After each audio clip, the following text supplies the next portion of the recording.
Bonjour à toutes, j'espère que vous allez bien.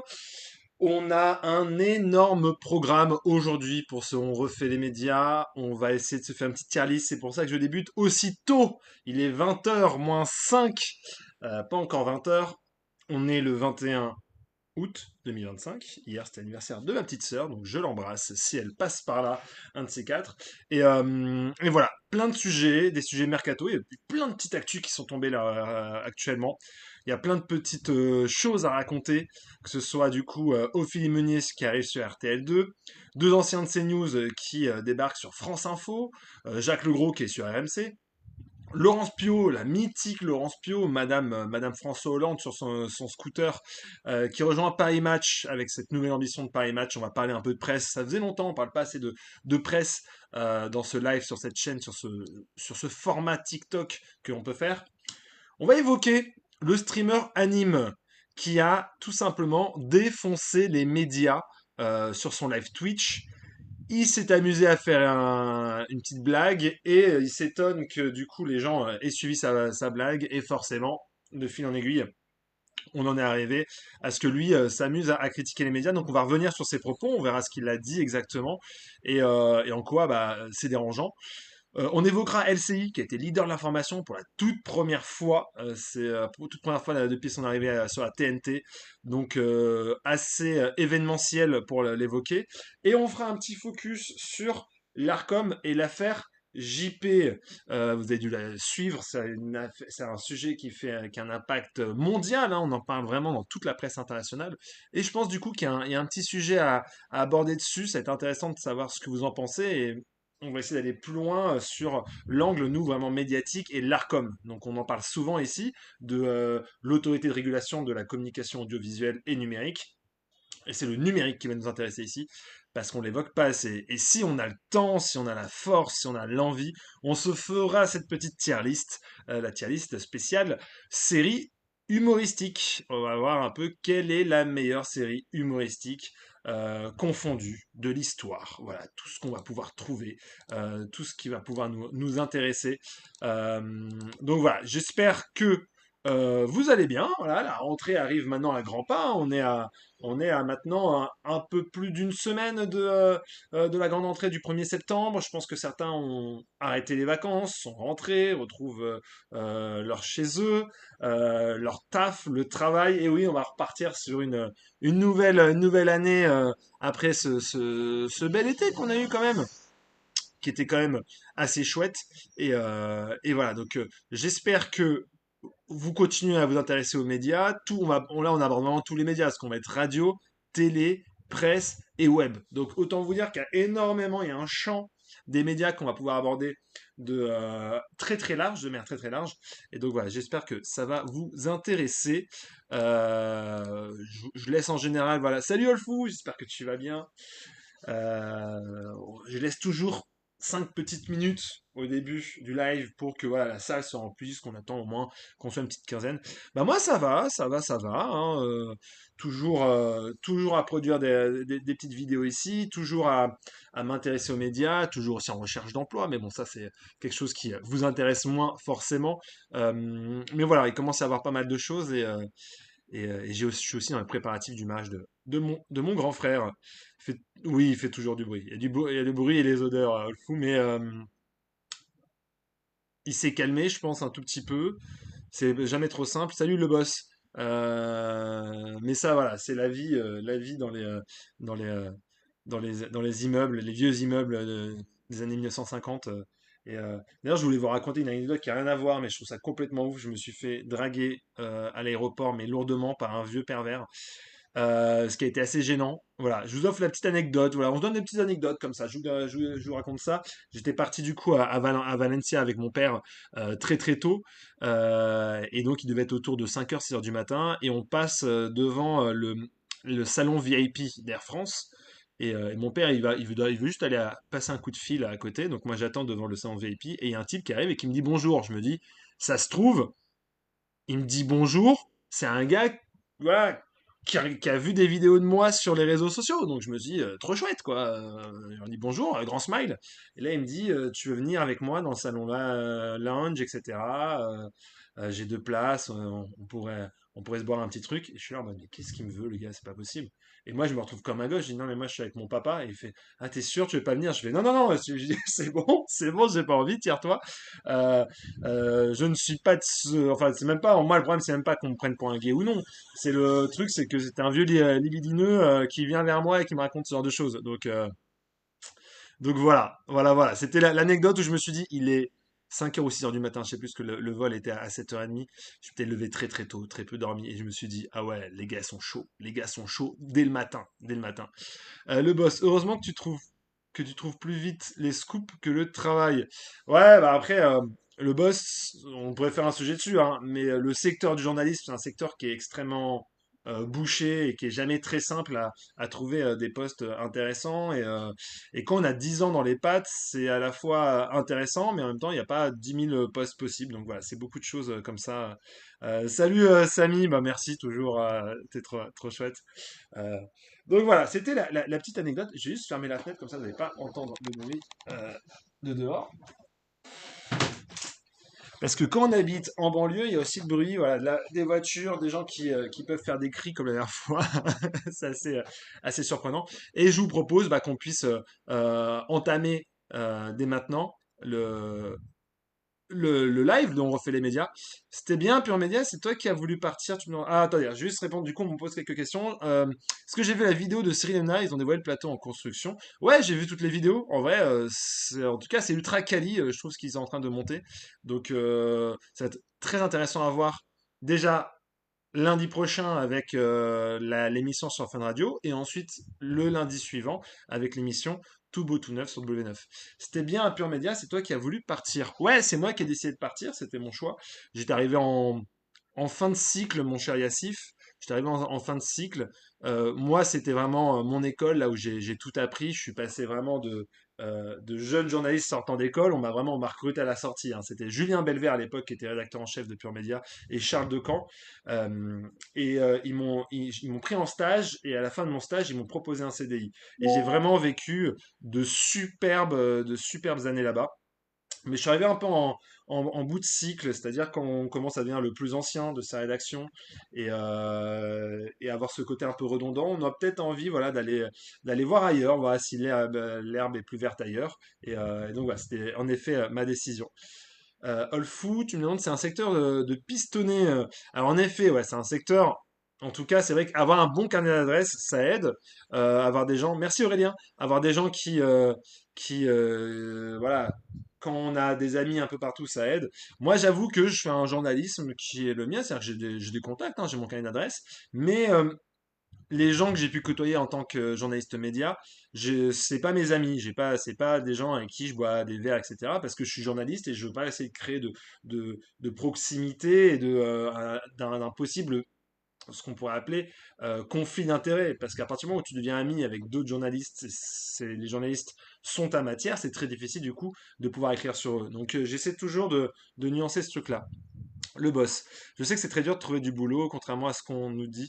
Ouais, bah, c'est pas forcément simple, mais après, je pense qu'il faut se donner la peine, il faut essayer de créer des formats. Moi, je suis là aussi, je fais aussi ça pour ça aussi, hein, pour dire que je vais pas rester chez moi à me dire le monde va mal et on peut pas évoluer. Je veux pas être défaitiste, je veux me dire on donne toutes ses chances et en vrai, je pense que j'ai envie d'y croire, de me dire plus on met ses chances pour réussir, plus il y a de raisons que ça fonctionne. Donc tout le monde peut devenir journaliste, c'est juste que le parcours est parfois plus compliqué et sinueux pour certains que pour d'autres. C'est quand la rentrée des médias? Grosso modo, on a la rentrée des radios lundi prochain, et on a la rentrée télé le 1er septembre. Salut Aurélien. Donc il va commencer lundi et lundi suivant, exactement, c'est ça Samy, t'as tout compris. Yassine, je lis beaucoup Pure Média pour les annonces. Ouais, bah Pure Média, ça reste quand même le grand site de référence pour les chiffres d'audience. Pour ceux qui sont amoureux des chiffres d'audience, c'est vraiment un super site. Et en vrai, il y a énormément encore d'actualité qui est là-bas. Après, c'est vrai qu'aujourd'hui, je pense que sur les exclusivités, Le Parisien est clairement leader. Mais c'est vraiment chouette. C'est pas Morandini qui t'a pris en stage, tu me demandes Béraud? Non, non, non, non. Euh, Samy, j'ai vu aussi nous habillage de BFM TV. Ouais, bah ils essaient quand même de mettre le paquet. On a des grilles qui sont quand même assez intéressantes. On sait que la chaîne va fêter ses 20 ans le 28 novembre, tout à fait. Tu veux toujours rester sur les médias ou passer à l'actualité générale, politique, fait divers? Bah moi je m'interdis rien, Yassif, tu vois. Salut Carly. Je m'interdis absolument rien. C'est vrai que l'actualité média, c'est, on va dire, c'est le confort. C'est celle que je traite le plus facilement. J'ai baigné dedans pendant 10 ans. Donc, c'est pour ça que j'ai voulu faire la chaîne TikTok sur les médias, parce que pour moi, c'est beaucoup plus facile d'aborder ces sujets-là, parce que c'est des sujets sur lesquels j'ai déjà creusé, déjà enquêté, j'ai pu interviewer des gens. Mais par contre, à travers les médias, on s'intéresse à toute l'actualité. Et donc, moi, je suis un passionné de politique, de sport, de faits divers. C'est déjà pas mal, les trois. Et je trouve que c'est un bon moyen de s'intéresser à toute cette manière de faire du journalisme. Et aujourd'hui, le journalisme, ça passe par différents. C'est un grand mot qui veut dire énormément de métiers à la fois. C'est GRI, c'est le web, c'est vraiment des supports différents, télé, radio, presse écrite, mais aussi des secteurs différents au sein même d'une rédaction. Et c'est ça vraiment qui me plaît. Et moi, je m'interdis rien. Et je pense qu'il y a vraiment pas mal d'endroits où je pourrais mettre mes compétences en avant. Ah, All Foot, toi, tu trouves qu'il y a une ligne trop proche BFM avec Israël, en tout cas. C'est ton opinion. Tu parles pas trop d'Arte, les super films de Wim Wenders. Alors Eva, en effet, je parle pas trop d'Arte, parce que en soi, Arte, il n'y a pas beaucoup de mouvements. Il y a eu une époque où il y a eu en effet des changements à la direction, mais actuellement, Arte, bah, à part dire que bah, ça marche plutôt bien, parce qu'on en parle très peu. Salut, pourquoi? On en parle très peu d'Arte, mais parce que Arte, ça fonctionne bien, ça vit bien, ça fait des bons scores d'audience pour ce que c'est. Euh, Ça a une belle programmation. Mais voilà, il n'y a pas beaucoup de choses à dire dessus. Voilà. Mais t'as raison de t'informer via Arte. Il y a du très très beau contenu et j'ai des copains d'école qui y sont aujourd'hui, qui y sont aujourd'hui. Bah merci beaucoup Yassif. Et c'est un moyen du coup de lancer le premier sujet qui était celui d'Ophélie Meunier qui rejoint RTL2. Alors, elle était déjà dans le groupe M6, hein, vous en souvenez déjà que ça fait il y a quelques années, c'était Nicole Taverneau qui était partie chercher Ophélie Meunier lorsqu'elle était au Tube sur Canal+. C'était d'ailleurs lors d'une interview que Ophélie Meunier avait fait Nicole Taverneau que Nicole Taverneau s'est dit à cette jeune journaliste, je veux la récupérer sur M6. Donc elle est venue pour faire Zone Interdite et elle a longtemps essayé de chercher comment développer de nouvelles fenêtres en fait à ouvrir au sein du groupe M6. Comme M6 a acheté RTL, c'était plus ou moins déjà dans la même famille, mais là ça vraiment c'est un gros groupe M6 RTL. On est sur un format qui est assez intéressant pour elle, puisque du coup, elle essaie de trouver des nouvelles pistes de travail. Et donc, Ophélie Meunier, on l'a déjà entendu sur RTL, elle avait une émission le week-end qui s'est arrêtée. Et en gros, elle a la grande semaine le week-end qui s'est stoppée aussi. Elle n'avait plus trop d'actualité. En tant que journaliste politique, on va dire quand même que Anne-Sophie Lapix a pris une grande place, puisque c'est Anne-Sophie Lapix qui fera euh, le portrait du dimanche soir, Anne-Sophie Lapix, 20h20. Ensuite, les soirées de débat, culture, politique, ça sera aussi Anne-Sophie Lapix qui va les récupérer. Donc ça laisse forcément moins d'espace à Ophélie Meunier. Et Ophélie Meunier, elle a quand même envie de faire des choses. Donc on lui a promis quand même d'être la Madame Foot d'M6. Donc il faut savoir que l'été prochain, l'été 2026, on a une Coupe du Monde qui arrive. Et donc Ophélie Meunier sera vraiment l'une des figures de proue du dispositif du groupe M6 pour couvrir l'actualité footballistique sur M6. Et donc, du coup, elle cherchait de nouvelles activités et on lui a proposé d'aller sur RTL2. Donc, c'est une information qui est sortie aujourd'hui hier, je crois, dans le Parisien et qui, par la suite, a été confirmée par RTL2, évidemment, qui a annoncé du coup l'arrivée d'Ophélie Meunier. Elle aura une émission hebdomadaire où elle fera une interview d'un artiste musical. Donc on reste quand même, on est sur RTL2, une station musicale. On n'est pas sur le même ADN que RTL. On est voilà sur du pop rock. Et donc on devrait avoir des interviews d'artistes pop rock à ce moment-là, faites par Ophélie Meunier. Voilà, c'est une petite émission qu'elle a pu récupérer. Une petite erreur tout beau tout fun ne commencera pas lundi, mais bien le 2 septembre. Ah ok, bah, j'étais persuadé qu'on m'avait dit que c'est... D'accord. Parce grosso modo, il y a toutes les radios qui vont faire leur entrée lundi prochain, pour le coup. Pourquoi? Le dernier mouvement de la bidouille des statuts pour laisser BHA à la présidence du Conseil. Ok, ok, ok. Mais après, alors, le nom du patron d'Arte, c'est quelqu'un qui est très reconnu, très très reconnu. J'ai plus, en tout cas côté français, comme il s'appelle. De toute façon, vous devez certainement l'avoir. Comment il s'appelle déjà? Ah, j'ai tapé dirigeant. C'est un ancien dirigeant de France Télé. Tchac, tchac, tchac, tchac. Bruno Patino, le président. Bruno Patino, voilà. Salut ACJ, salut Alexis. Alors, Sami Ofelimoni a déjà animé des divertissements, mais pas beaucoup. Ouais, bah ouais. Pour Olfou, c'est la pire journaliste ever. La meuf est là pour son physique, d'accord. C'est ton opinion. Je pense pas qu'elle soit aujourd'hui que pour son physique, vraiment. Mais c'est vrai qu'il y a eu une époque où on mettait beaucoup de femmes, principalement pour leur physique, que pour leurs compétences. Clairement, voilà, Ophélie Meunier, elle arrive quand même à tenir une antenne. Après, on aime ou on n'aime pas, c'est autre chose, c'est un autre sujet. Je me souviens des critiques sur le début d'Ophélie Meunier dans le Tube à la place de Daphné Burki, tu dis Yassif. Ok, ouais, ouais, bah, de toute façon, elle a toujours été un peu critiquée, mais en effet, il y a un côté un peu lot de consolation, comme tu dis, après l'arrêt de son hebdo. Nicolas Tavano, il l'a dragué en direct sur Canal+, tellement gênant. Ouais, alors est-ce que c'était vraiment une drague? Possible, je sais pas, mais je pense qu'il n'y a pas eu après plus. C'est plus, voilà, c'est plus anecdotique de la télévision. Elle devrait laisser sa place. Alors, Ophélie devra laisser sa place au maillon faible Olivier Mine pour toi, Samy. Ok. Si, si, c'est Patino, ouais. C'est Patino, en effet. C'est Bruno Patino, le patron d'Arte. Mais c'est vrai, on parle beaucoup d'Arte, mais il n'y a pas d'actu Arte, là. Malheureusement, il n'y a pas d'actu Arte. Donc, donc voilà, en gros, ça bouge pas mal sur RTL2. Voilà, ils ont aussi eu d'autres petites recrues, avec toujours cette matinale très très forte du double expresso menée par Greg Hacher et, et Justine Salmon. Je crois que c'est ça. Alors, Oli Okoko, tu me dis, salut, bonsoir déjà. Max revient sur Fun Gold. Je crois qu'il y a une chaîne Fun Gold. Ah ouais, Fun Gold. J'avoue que ça, je l'ai. Alors, qu'est-ce que c'est? Max de retour, ça donne quoi? Bah, sur RMC Gold. RMC Gold. Ouais, c'est bien ce que je me disais. Bah, je sais pas. J'avoue que j'ai pas écouté. Je vais être assez honnête avec toi, j'ai pas pu écouter mon cher Oli. Salut Jay. Salut, salut. Ouais, je pense qu'il a confondu avec RMC Gold. On va passer à l'autre sujet. On en avait longtemps parlé au moment de l'annonce de leur départ. C'est ces deux anciens de CNews qui rejoignent France Info, donc Nathan Dever et Paul Melun. Chez Sonnet qui n'ont pas laissé les JT du week-end, elles ne voulaient pas faire de l'info pure.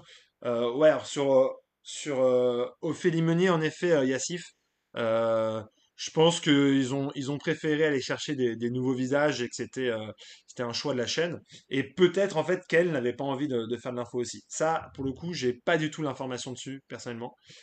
Bon, ça va, sujet très rapide sur Féminin. Ouais, ouais, bah, après, il n'y a pas beaucoup de grand chose à dire. C'était le petit mercato. On a commencé voilà, par des petits mezzés, un petit apéro. Tu me trouves plus compétent qu'elle. Bah, t'es très gentil, Olfou. C'est très gentil de ta part. Donc, il y a bien une radio et une chaîne RMC Gold. Oui, Oli. Ouais. Du coup, on passe en transition à l'autre sujet, qui est du coup l'arrivée sur France Info. Donc, France Info, comme on avait parlé, euh, doit muscler sa grille parce qu'actuellement, c'est la chaîne d'information qui a le plus de difficultés à prendre de l'espace. Et ils sont partis recruter deux anciens de CNews. Deux ans. On sait. Non, je ne sais pas. Non, je ne sais pas où ira Vincent Cerruti, Jay. Le spot de pub, l'information n'est pas une opinion, et on a cette annonce-là. Alors, on va revenir.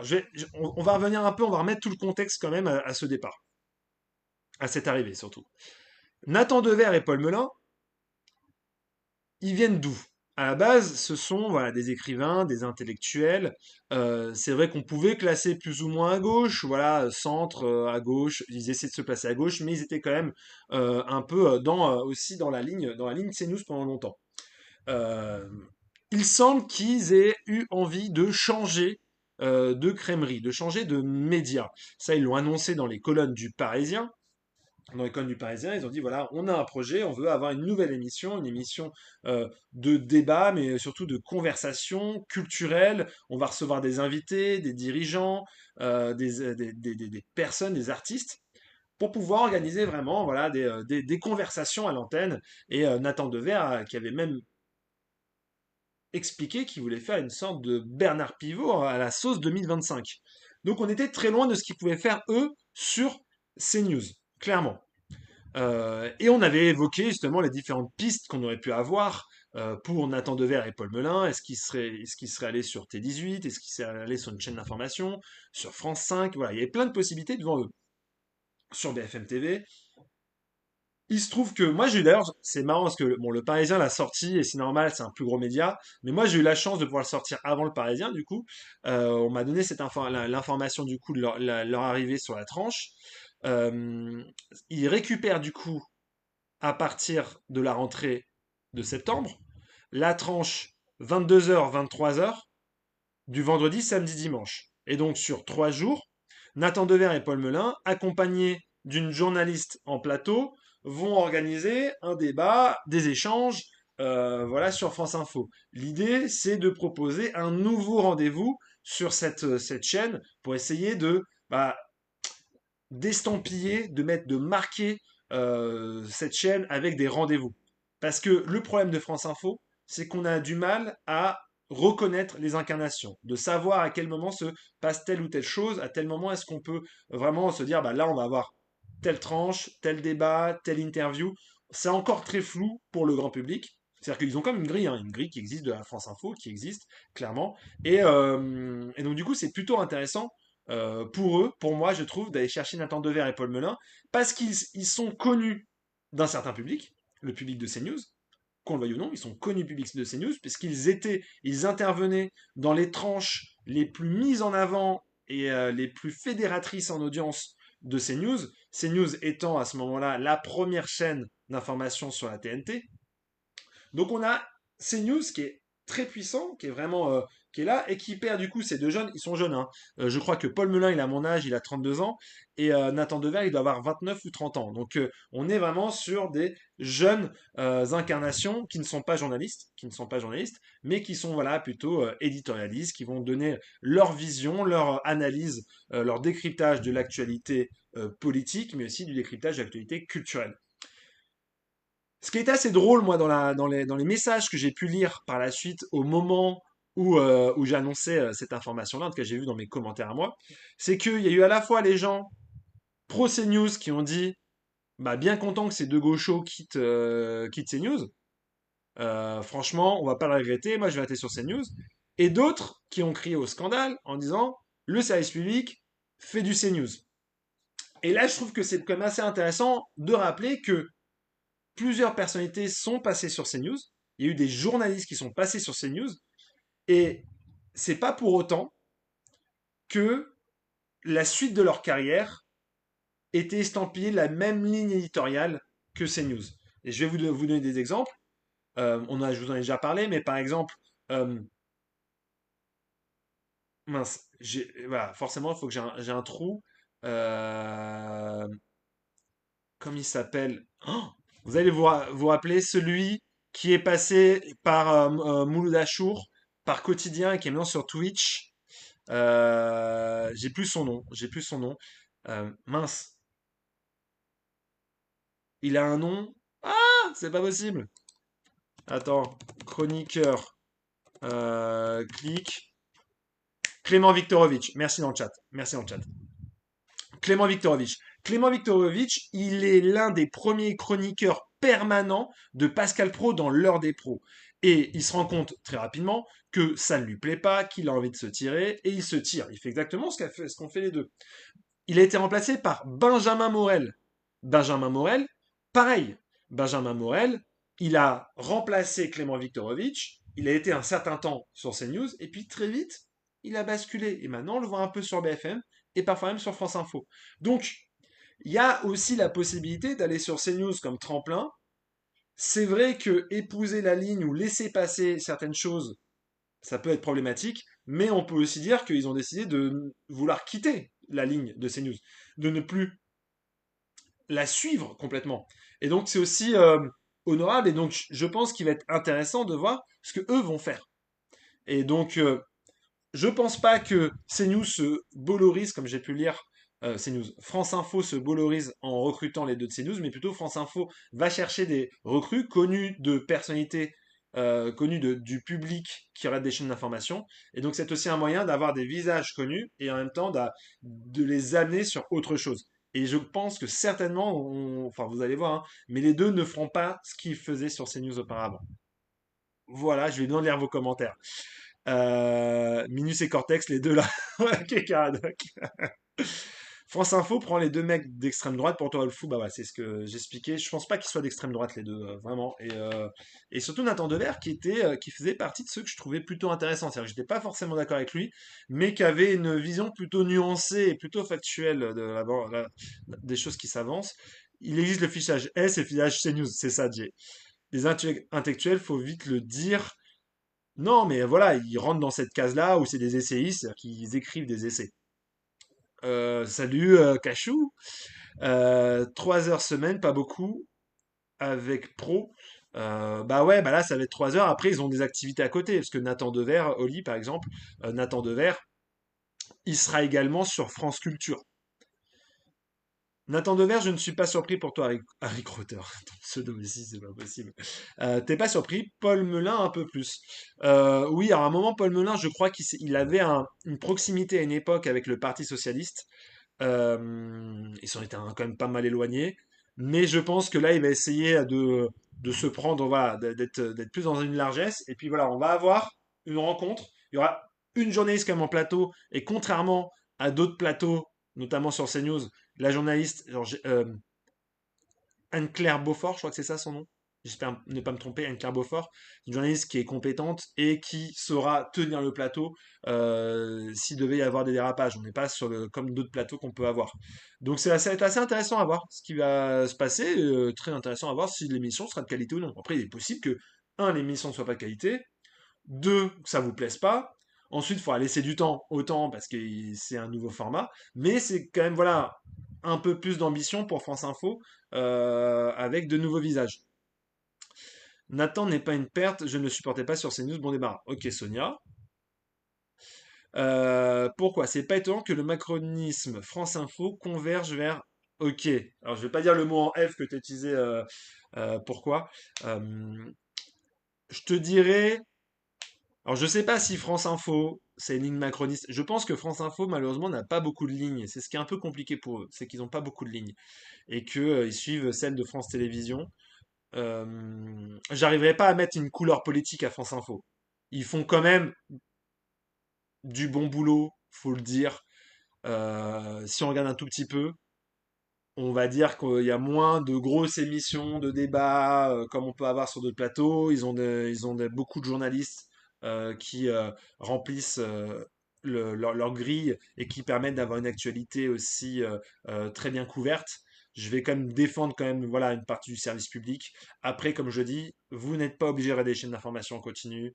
Elles, ça contribue aussi à cette infobésité, le fait de surconsommer l'information, et c'est pas toujours très très simple.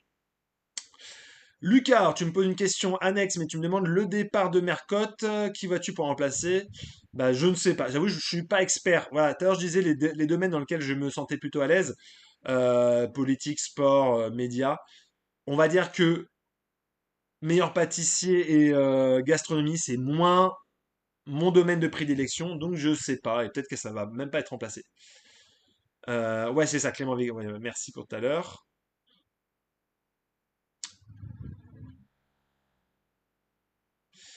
Est-ce que je pense que France Info, c'est la chaîne info la moins politisée de la TNT? Bah, c'était un peu ce que j'étais en train de dire, Lucas, justement. C'était ce que j'étais en train d'expliquer. Je pense qu'elle est moins politisée parce qu'il y a aussi bah, moins d'intérêt. Euh, mais après, normalement, sur la TNT, aucune chaîne n'est censée être politisée. C'est-à-dire qu'on peut avoir sa ligne éditoriale, mais il n'y a aucune chaîne qui doit, normalement, selon les règles, hein, selon le cahier des charges, je dis toujours, hein, il peut y avoir des chaînes, on a déjà débattu et parlé sur ce live. Mais normalement, France Info n'est pas censé être politisé comme BFM et LCI ne sont pas censés l'être non plus. Ils ont toujours une liberté de parole sur CNews. J'espère qu'ils pourront la garder. Oui, bah ils vont la garder, la liberté de parole, hein. Tu parles et Jean-François Akili et Célia. Alors, alors c'est pas Célia Braclia, c'était Salia Braclia. Alors Jean-François Akili, il y avait quand même une problématique sur le fait qu'il avait aidé Jordan Bardella à écrire un livre, Daredevil. Daredevil, c'est le nom, le pseudo hein, de la personne qui a parlé. Donc, en vrai, c'est comme une interrogation. Pour Celia Braclia, elle reste déjà au sein du service public, on la retrouve dans C'est dans l'air. Et surtout, bah, visiblement, il y avait eu un conflit, du coup, plutôt en interne, avec sa rédactrice en chef. Et il y a eu un changement. Du coup, elle est remplacée par Paul Laroture. France Info se bolorise. Mais justement, j'ai dit non. Ouais, mais je pense que c'est ça qui te faisait rire. L'éditorial de France Info a bien changé. Elle a pas tant En vrai, elle a pas tant évolué que ça. Honnêtement, hein, elle a pas tant évolué que ça. Alors, Benjamin Morel, t'aimes beaucoup, tu dis les Ledwig. Ok. Après, soit ils partent pour l'argent ou pour la ligne éditoriale. Exactement, Ourson. C'est. Alors, l'argent, je pense pas. Parce que faut pas oublier que c'est France Info, le service public. Le service public, c'est pas un endroit où on vient pour gagner beaucoup d'argent. Ça devient des têtes d'affiche pour France Info, mais c'est pas des têtes d'affiche qui coûtent extrêmement cher. Pour eux, je pense que c'est un biais de sortie pour faire autre chose et pour être un peu dans la continuité de ce que je disais de Benjamin Morel et de Clément Viktorovitch pour prendre leur envol. Et maintenant qu'ils ont des noms qui sont connus pour les gens qui consomment les chaînes d'information, ça va être cette opportunité-là. France Info complaisant avec les Républicains et avec les macronistes. Ah, tu trouves? J'ai pas ce sentiment-là, Daredevil. Je sais pas si tu as un exemple à me donner. Et avec le. Mais quand c'est LFI, ils ne font que les allumer. Bah je sais pas, je suis pas si sûr parce que du coup le Rassemblement national a déjà trouvé que France Info aussi leur cherchait trop des noises. J'ai le souvenir aussi que certains ministres n'avaient pas forcément apprécié leur interview sur France Info, notamment le week-end, le dimanche. Euh, il y a eu Sarah Knafo aussi qui n'a pas apprécié son passage sur France Info. En général, quand il y a beaucoup de politiques de plusieurs partis qui n'apprécient pas de venir sur un plateau, ça veut peut-être dire aussi que les journalistes font bien leur taf. Voilà, je pense que on peut quand même se dire que quand les hommes politiques et les femmes politiques, évidemment, quand je dis les hommes politiques, j'englobe tout, sont bousculés, c'est qu'ils font plutôt bien leur taf. Après, ce que j'explique depuis tout à l'heure, euh, c'est une vision que chacun a. C'est que en fonction de là où vous vous situez, pour certains, un média va être trop à gauche ou trop à droite. Et c'est assez intéressant de voir toujours cette nuance-là. Nathan Dever, c'est un ancien de la règle du jeu, le média de BHL. Melun, c'est un ancien de l'UNEF et PS. Oui, alors après, leur passif. Je dis pas que ils vont être excellents. Je dis que ça peut être intéressant à voir. Maintenant, ce qu'on doit faire, c'est juger. Mais je trouve que dans la stratégie de France Info, c'est plutôt intéressant. Au passage, Aurélie et Agathe sont très. Ça le fait pas du tout. Arnaise, j'ai pas compris ce que tu as dit d'Ardeville, mais je sens que tu vois, tu n'apprécies pas trop France Info, ce que tu me dis. Alors, Oli, tu me demandes, je serais curieux de savoir leur salaire. On dit émolument, je crois, pour 3 heures semaine. Bah ouais, ouais, ils auraient pas beaucoup. En vrai, c'est des salaires. Je sais même pas s'ils sont salariés ou s'ils vont être payés à l'émission. Ou tu vois, c'est comme des chroniqueurs qu'on fait venir de manière constante. On n'a pas le détail de leur contrat, mais euh, mais voilà, je pense qu'ils auront d'autres activités à côté, c'est sûr et certain. Salut en tech. À quand de vrais journalistes avec de vrais diplômes, car des infos non vérifiées, je sais faire. Tu dis Jules One. Alors, les journalistes, quand même, il y en a aujourd'hui plus une grande majorité qui sort d'écoles de journalisme, dont une grande partie d'écoles reconnues, donc ils ont de vrais diplômes. Ensuite, leurs infos sont vérifiées. La question que je te poserais, c'est quelles sont les infos que tu as vues qui n'ont pas été vérifiées? Quelles sont les mauvaises informations? Et à ce moment-là, quand c'est à la télévision et qu'il y a des fausses informations, bah, il y a ce qu'on appelle l'ARCOM qu'on peut aller saisir à ce souci. En tech, tu voulais me remercier parce que j'ai trouvé la musique de mes vidéos sur CapCut et sur YouTube. Bah, parfait. Génial. Ouais, bah, je crois que ça s'appelle Funk, hein, c'est tout. Selon moi, les chaînes d'information en continu devraient-elles s'inspirer d'autres chaînes d'infos en continu? Bah James, Lucas, je te dirais non. Je pense que faut pas que toutes les chaînes se ressemblent parce qu'à ce moment-là, elles ne serviraient à rien dans leur diversité et leur présence sur les réseaux sociaux. Tcha tcha tcha. Très étonné par cette nouvelle, tu dis Vina, France Info est hyper à gauche pour toi, c'est anormal, c'est l'histoire d'un service public. Bah déjà, le service public n'est pas censé être à gauche, il n'est pas censé être à droite, il n'est pas censé être centriste, il est censé faire un travail déontologique et ne parler que des faits et essayer de s'approcher le plus possible de l'objectivité sans chercher à faire du buzz ou de l'audience. C'est quand même l'intérêt principal du service public, c'est que c'est notre salaire, enfin notre salaire, non, c'est nos impôts, nos taxes qui permettent de les financer. La publicité les accompagne quand même un tout petit peu et l'audience a quand même une importance, évidemment. Mais ils n'ont pas le même but que BFM, que CNews, que LCI. Donc, France Info, ils n'ont pas de projet à gauche ou à droite, ils ont un projet à essayer de proposer une information la plus juste possible, la plus juste possible. Et honnêtement, il y a énormément de bons journalistes sur France Info, et je veux vraiment les défendre. Et il y a des très belles tranches, et il y a vraiment de l'information de qualité.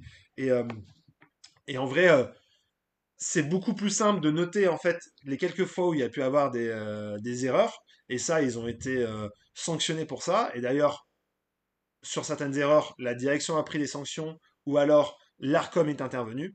Et donc, il y a un système quand même de sanctions qui est bien plus rapide au sein du service public, en tout cas au sein de France Info. Et c'est pour ça que je trouve que il est quand même, voilà, moi, si je devais vous conseiller quand même des chaînes d'information, France Info, voilà, si on veut avoir une information rapide, on peut aller dessus et on a 5 minutes et on a une sorte de petit JT, on a toutes les informations à ce moment-là.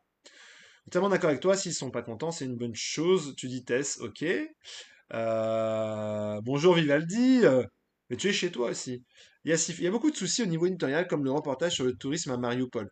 Oui, alors, c'était pas à Mariupol le tourisme, c'était justement Alors attends, le tourisme à Mariupol. Ou alors je l'ai pas vu ce reportage, Yassif.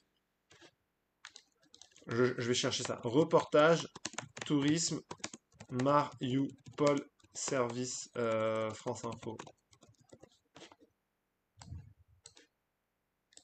La ville de Mariupol, vitrine de la conquête russe. Ah, c'est autre chose. C'est autre chose.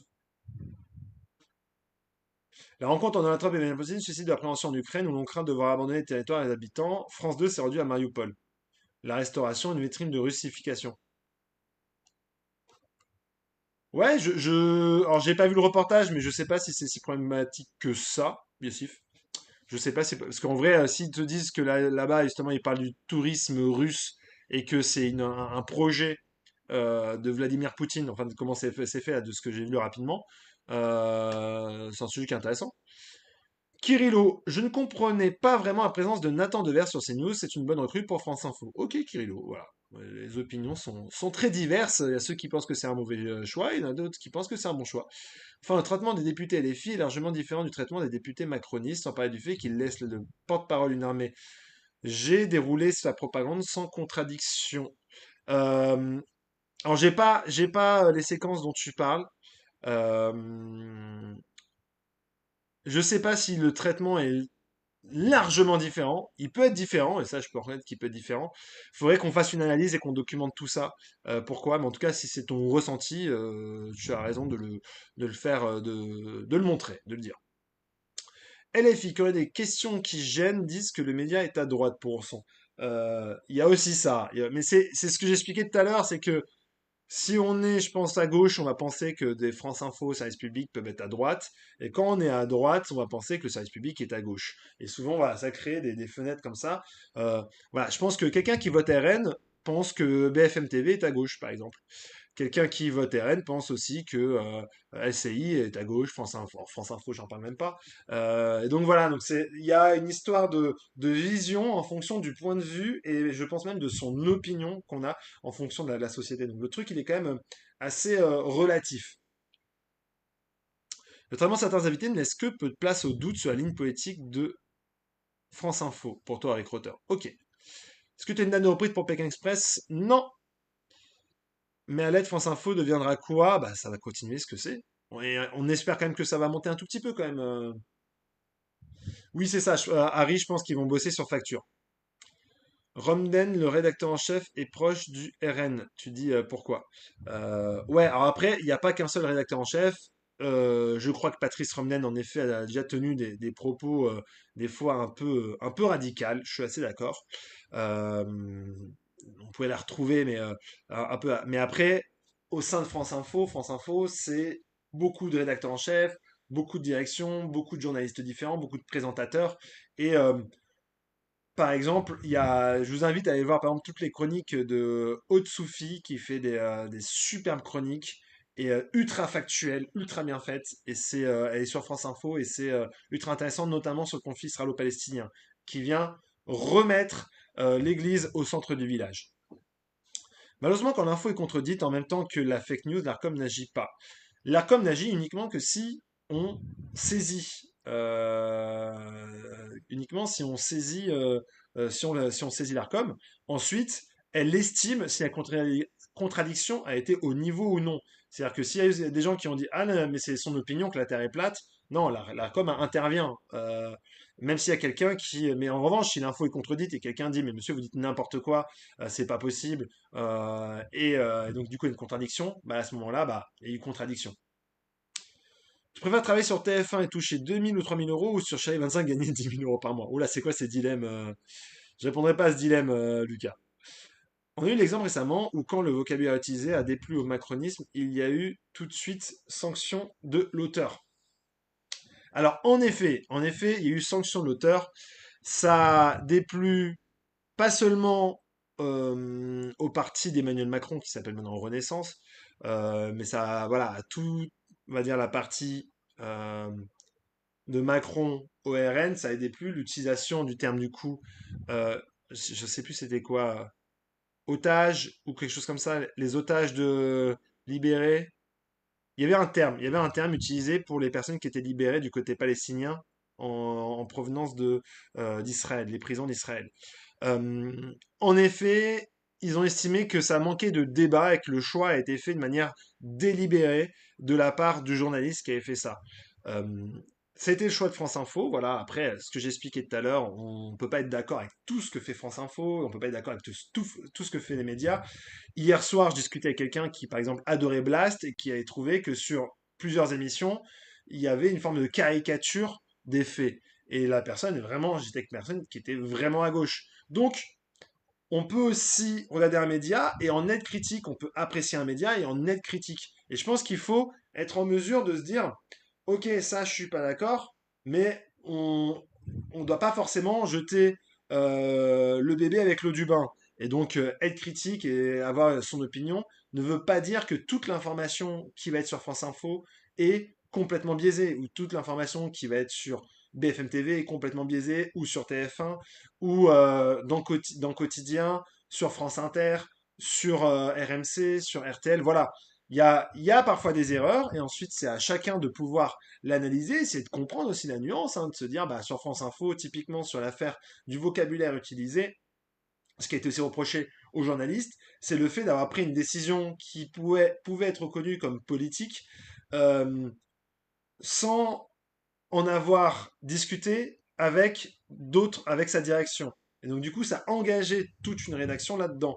Et donc, on aurait pu, moi, ce que je trouve qui aurait pu être intéressant, au lieu de d'écarter la personne ou de la sanctionner, c'est d'organiser un débat. Voilà, un débat. Peut-on utiliser tel ou tel terme avec des gens qui viennent débattre et qui opposent les sujets, les arguments les uns qu'avec les autres. Et je trouve que ça pourrait être très chouette. C'est comme par exemple avec la dénomination du terme de génocide actuellement en Israël, qui fait débat non pas sur les plateaux, mais sur les réseaux sociaux, entre les gens. Mais on a vraiment deux groupes qui ne se parlent pas et qui pensent avoir raison. Et je trouve que ça serait ultra intéressant d'avoir un plateau où on essaie de se mettre d'accord, ou même pas de se mettre d'accord, mais argument contre argument, sans qu'il y ait une haine qui soit dessus. Mais par exemple, j'écoutais le très bon podcast de Kevin Razi, qui s'appelle CKR, chez Kevin Razi, où justement, lui, il développait, non pas en disant on doit appeler génocide un point c'est tout, mais pourquoi est-ce que lui utilise le terme génocide?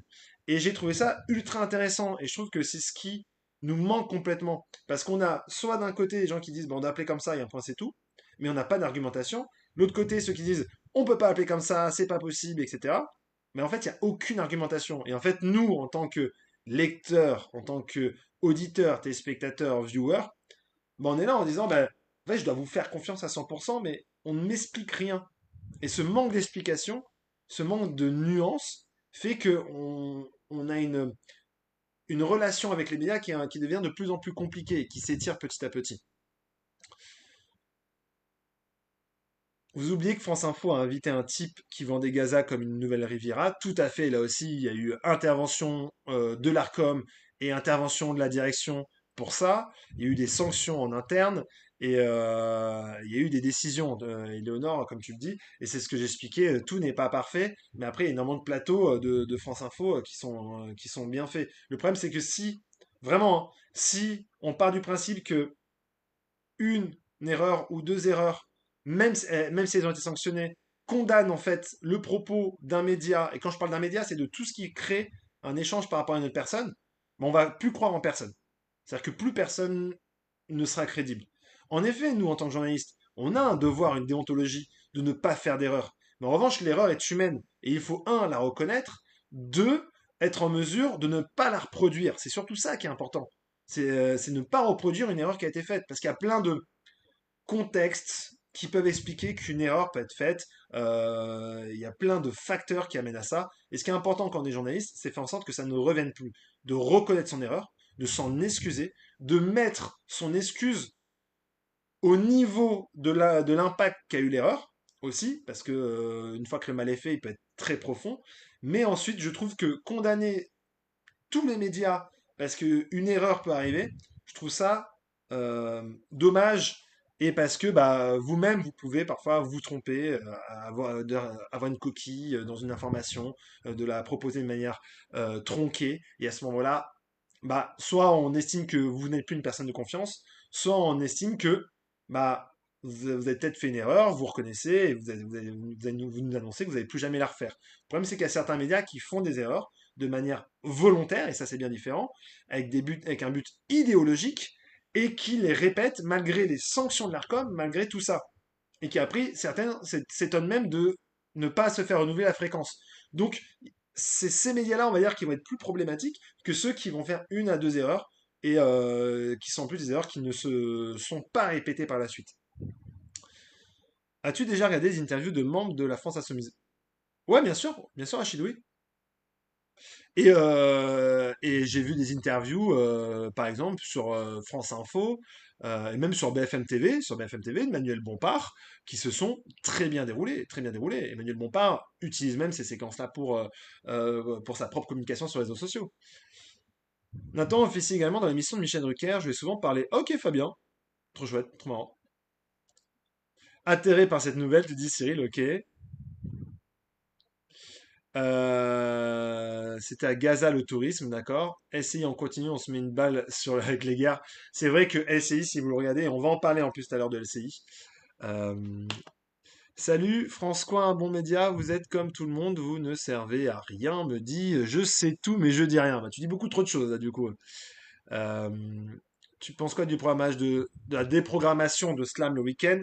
Lucas, tu poses beaucoup de questions qui n'ont pas de lien avec l'actualité, le sujet qu'on aborde. C'est des économies.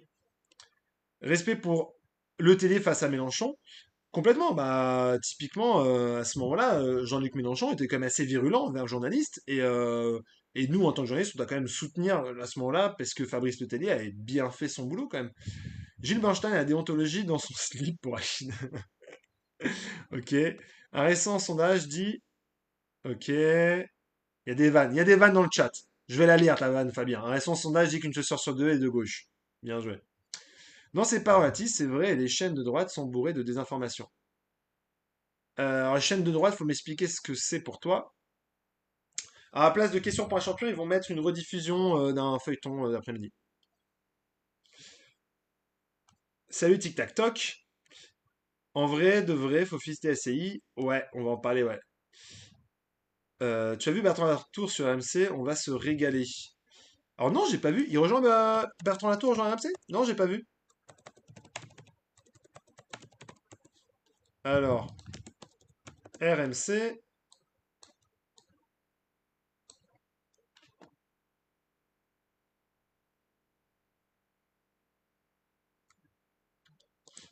Ah, alors j'avais oublié. Attends, c'est confirmé ou pas? Mais non, mais pour moi, c'était pas fait. Non, mais il reste, c'est faux. C'est une fake news. Je crois qu'il a été confirmé sur Canal+, donc je crois que ce n'est point vrai. Ce n'est point vrai.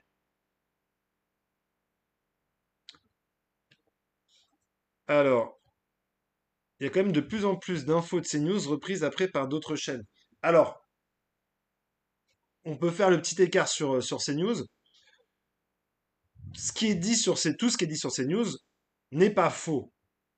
Souvent, l'erreur de CNews, c'est la présentation des faits, le fait que une information peut être tronquée, et le fait qu'il n'y a qu'un seul son de cloche sans contradiction. Il est plutôt là. Mais en revanche, il y a des sujets qui sont réels en effet. Quétance Petit, les grandes gueules sur AMC. Bah, ça a beaucoup évolué, les grandes gueules Tic Tac Toc. Ça a beaucoup évolué. D'ailleurs, je vais en profiter pour basculer comme ça sur AMC, ce qu'on en parle. Salut à la télévision. Ça a beaucoup évolué. C'est vrai qu'aujourd'hui, Olivier Truchot et la Marchal ont des tendances quand même à être sur une ligne euh, davantage droitière qu'à l'époque. Si l'excuse invoquée était vraie, ça voudrait dire qu'il y a eu un débat et validation pour parler de Riviera et Gaza, puisqu'il n'y a eu aucune sanction, ce qui est pire. Euh, Bah, en gros, il y a dû avoir un sujet. J'étais pas, moi, j'y étais pas, mais en tout cas, il y a eu une sanction. Ils ont reconnu leur erreur. Par contre, bah, on peut s'imaginer des gens qui sont dans une bulle complètement et reprendre un propos qui a été tenu par Donald Trump, être dans la vitesse d'organiser un débat en plateau et avoir fait cette erreur. La nuance et l'esprit critique, bah, il faut toujours. Alors, si alors, je vais t'apprendre, Rex et Clark, que si un journaliste, c'est un humain. C'est-à-dire que ce n'est pas un robot. euh, il peut y avoir des erreurs par mille possibilités. Sauf que son travail, c'est d'en faire le moins possible. Il a un devoir de vérifier ces informations plusieurs fois, ne pas donner de fausses informations, vraiment. C'est-à-dire qu'il faut que 99,9% de son temps soit consacré à donner des bonnes informations. En revanche, si un jour arrive le fait qu'il y ait une erreur, eh ben, on peut pas la condamner et se dire, bah, ce journaliste n'existe plus. Parce qu'il y a le monde où il se trompe. C'est pas une... Si on découvre qu'il fait une erreur volontairement, bah, du coup, c'est pas une erreur. C'est un but le but de manipuler, etc.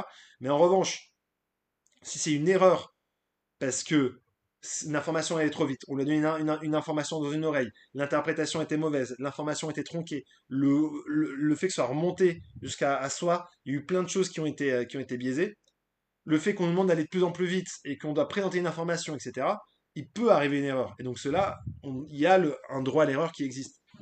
Et il faut juste reconnaître son erreur. C'est juste ça. Non, l'ARCOM n'a pas puni que C8, c'est faux. Ah, c'est faux, on va pas revenir sur le débat de C8, mais l'ARCOM n'a pas puni que C8. Alors déjà, c'est pas une punition, ils n'ont pas été renouvelés. Énergie 12 n'a pas été renouvelé. C8 a déjà été puni par le passé. D'autres chaînes ont déjà été punies par le passé avec des sanctions financières. Euh, Fun Radio, par exemple, a été empêché d'avoir médiamétrie pendant plusieurs mois avec des punitions. Non, il n'y a pas que C8 qui est puni. Donc c'était un très bon recrutement pour Brice. Nathan Dever n'est pas marqué politiquement pour toi, ok. C'est comme la dernière fois que l'ARCOM a sanctionné le service public. Je réfléchis, c'est possible. Le retour de Derrick. Ouais, on va parler de Jack Legros, ouais. Alors, juste parce qu'il s'appelle le gros. Alors moi j'appelle Jack the Fat. Jack the Fat. Jack the Fat, c'était quand même le pilier du trésor de TF1. Jack the Fat, il est quand même plus vieux, enfin, paix à son âme, que Jean-Pierre Pernaut, il était plus vieux, et c'est son joker historique. Il a présenté énormément d'émissions aussi à côté, hein, Jack the Fat. il était aussi sur TMC, on a pu le voir aussi sur LCI, et il a annoncé voilà, son départ. Il a laissé un très beau journal à Isabelle Iturburu. Jacques the Fat, il faisait d'excellentes audiences, hein, d'ailleurs, hein. On parle souvent de Jack the Fat comme le, euh, ce journaliste Joker, mais il faisait parfois même des meilleures audiences que Jean-Pierre Pernaut. Donc Isabelle Iturburu a récupéré un très beau bébé. Mais Jack the Fat, qu'est-ce qu'il a dit? Il a dit, ben moi j'ai pas envie de prendre ma retraite, les gars. Je vais pas prendre ma retraite. Je me suis éclaté sur TF1, mais je vais m'éclater ailleurs. Et donc, du coup, à partir de la rentrée, on va le retrouver sur RMC. Et sur RMC, on va avoir vraiment toute une bande complètement nouvelle, puisqu'il sera dans la bande d'Estelle Midi. On aura Jack de Fat qui ne sera plus le patron des débats, puisqu'il sera débatteur. Et c'est très intéressant, du coup, de voir la ligne de Jack de Fat et le voir face à une Karine Galli, face à énormément de nouveaux visages. Et je pense que c'est aussi l'idée de continuer à faire grandir Estelle Midi, le faire avancer. Merci Cicia. Le faire avancer et le faire progresser. Et Jack de Fat, c'est un nom connu de tout le monde. C'est un super coup d'Estelle Denis qui a su le faire venir. Et c'est intéressant à voir du coup ses prises de position sur l'actualité. Je pense que ça va être assez chouette. Paix à son âme à Jean-Pierre Pernaut. Pourquoi il est américain? Non, mais j'aime bien le côté Jack de Fat. Il avait prévu une émission, combien ça coûte? Ah, je sais. Bah, The Fat, ça fait catcheur, ouais, c'est vrai. Il a 75 ans déjà? Putain. Alors, je marque bien Jacques Legros et pas Jack the Fat. 74. Il aura 75, ouais, en effet. Le 17 janvier, eh ben, bah, pépère. C'est pour ça que je pense qu'il se dit, là je viens, Estelle Midi, je lis les journaux le matin, je donne mon opinion. Là, c'est la belle vie, hein. Il n'a plus rien à faire, de toute façon. Il est à la retraite. En vrai, on peut l'accuser de quoi ce qu'il veut, il va être en roue libre. C'était le midi, c'est du sous Pascal Pro pour toi. Pourquoi? Ok. Même si, alors, je dirais pas sous Pascal Pro parce que tout n'est pas politique, elle fait aussi des sujets sociétaux et il y aura pas mal de choses. Avec toute l'info en continu, le 20h marche encore. Ouais, le 20h est un énorme carton parce que si l'info en continu marche, ça reste quand même bien loin des scores d'audience d'un TF1. C'est-à-dire que quand, par exemple, CNews va faire 3,5, 3,6, 3,7 de PDA, bah TF1, eux, ils vont faire 27-30%. Donc on est quand même sur un écart de quasiment x10. Donc oui, le 20h reste encore le rendez-vous de l'information. Tu le trouves trop lisse, Rachid? Bah, on verra maintenant ce qui deviendra prochainement et comment il va s'avancer. Oui, il y a aussi le retour, ça se discute, t'as raison. Un type qui a jamais fait autre chose que poser ses fesses au show va expliquer que les Français sont des fainéants. Alors, un, pourquoi on ne sait pas ce qu'il pense. Deux, Jack the Fat n'a pas été uniquement joker, il a fait aussi un peu de terrain, etc. Donc je pense que ça va être assez intéressant de voir ce il va faire. Et puis après, personne ne nous oblige à regarder Estelle Midi.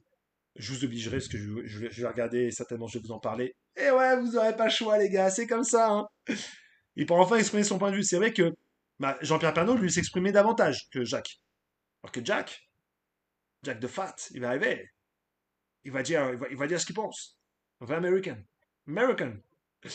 Donc voilà, c'était Jacques de Fat. Je vais boire un peu d'eau parce que parler comme ça avec vous, c'est super chouette. J'adore, mais par contre, ça fait un peu mal à la gorge. Et qu'on a une grosse soirée devant nous, hein, parce qu'il y a une tier list hein, qui nous attend évidemment. Jack the Big. Ah non, Jack de Fat, c'est mieux que Jack the Big, Wissem. Parce que Big, ça fait. C'est vraiment. Oh, Jack the Fat. Yeah, I'm fat. Yes, I'm fat. Jack the Fat.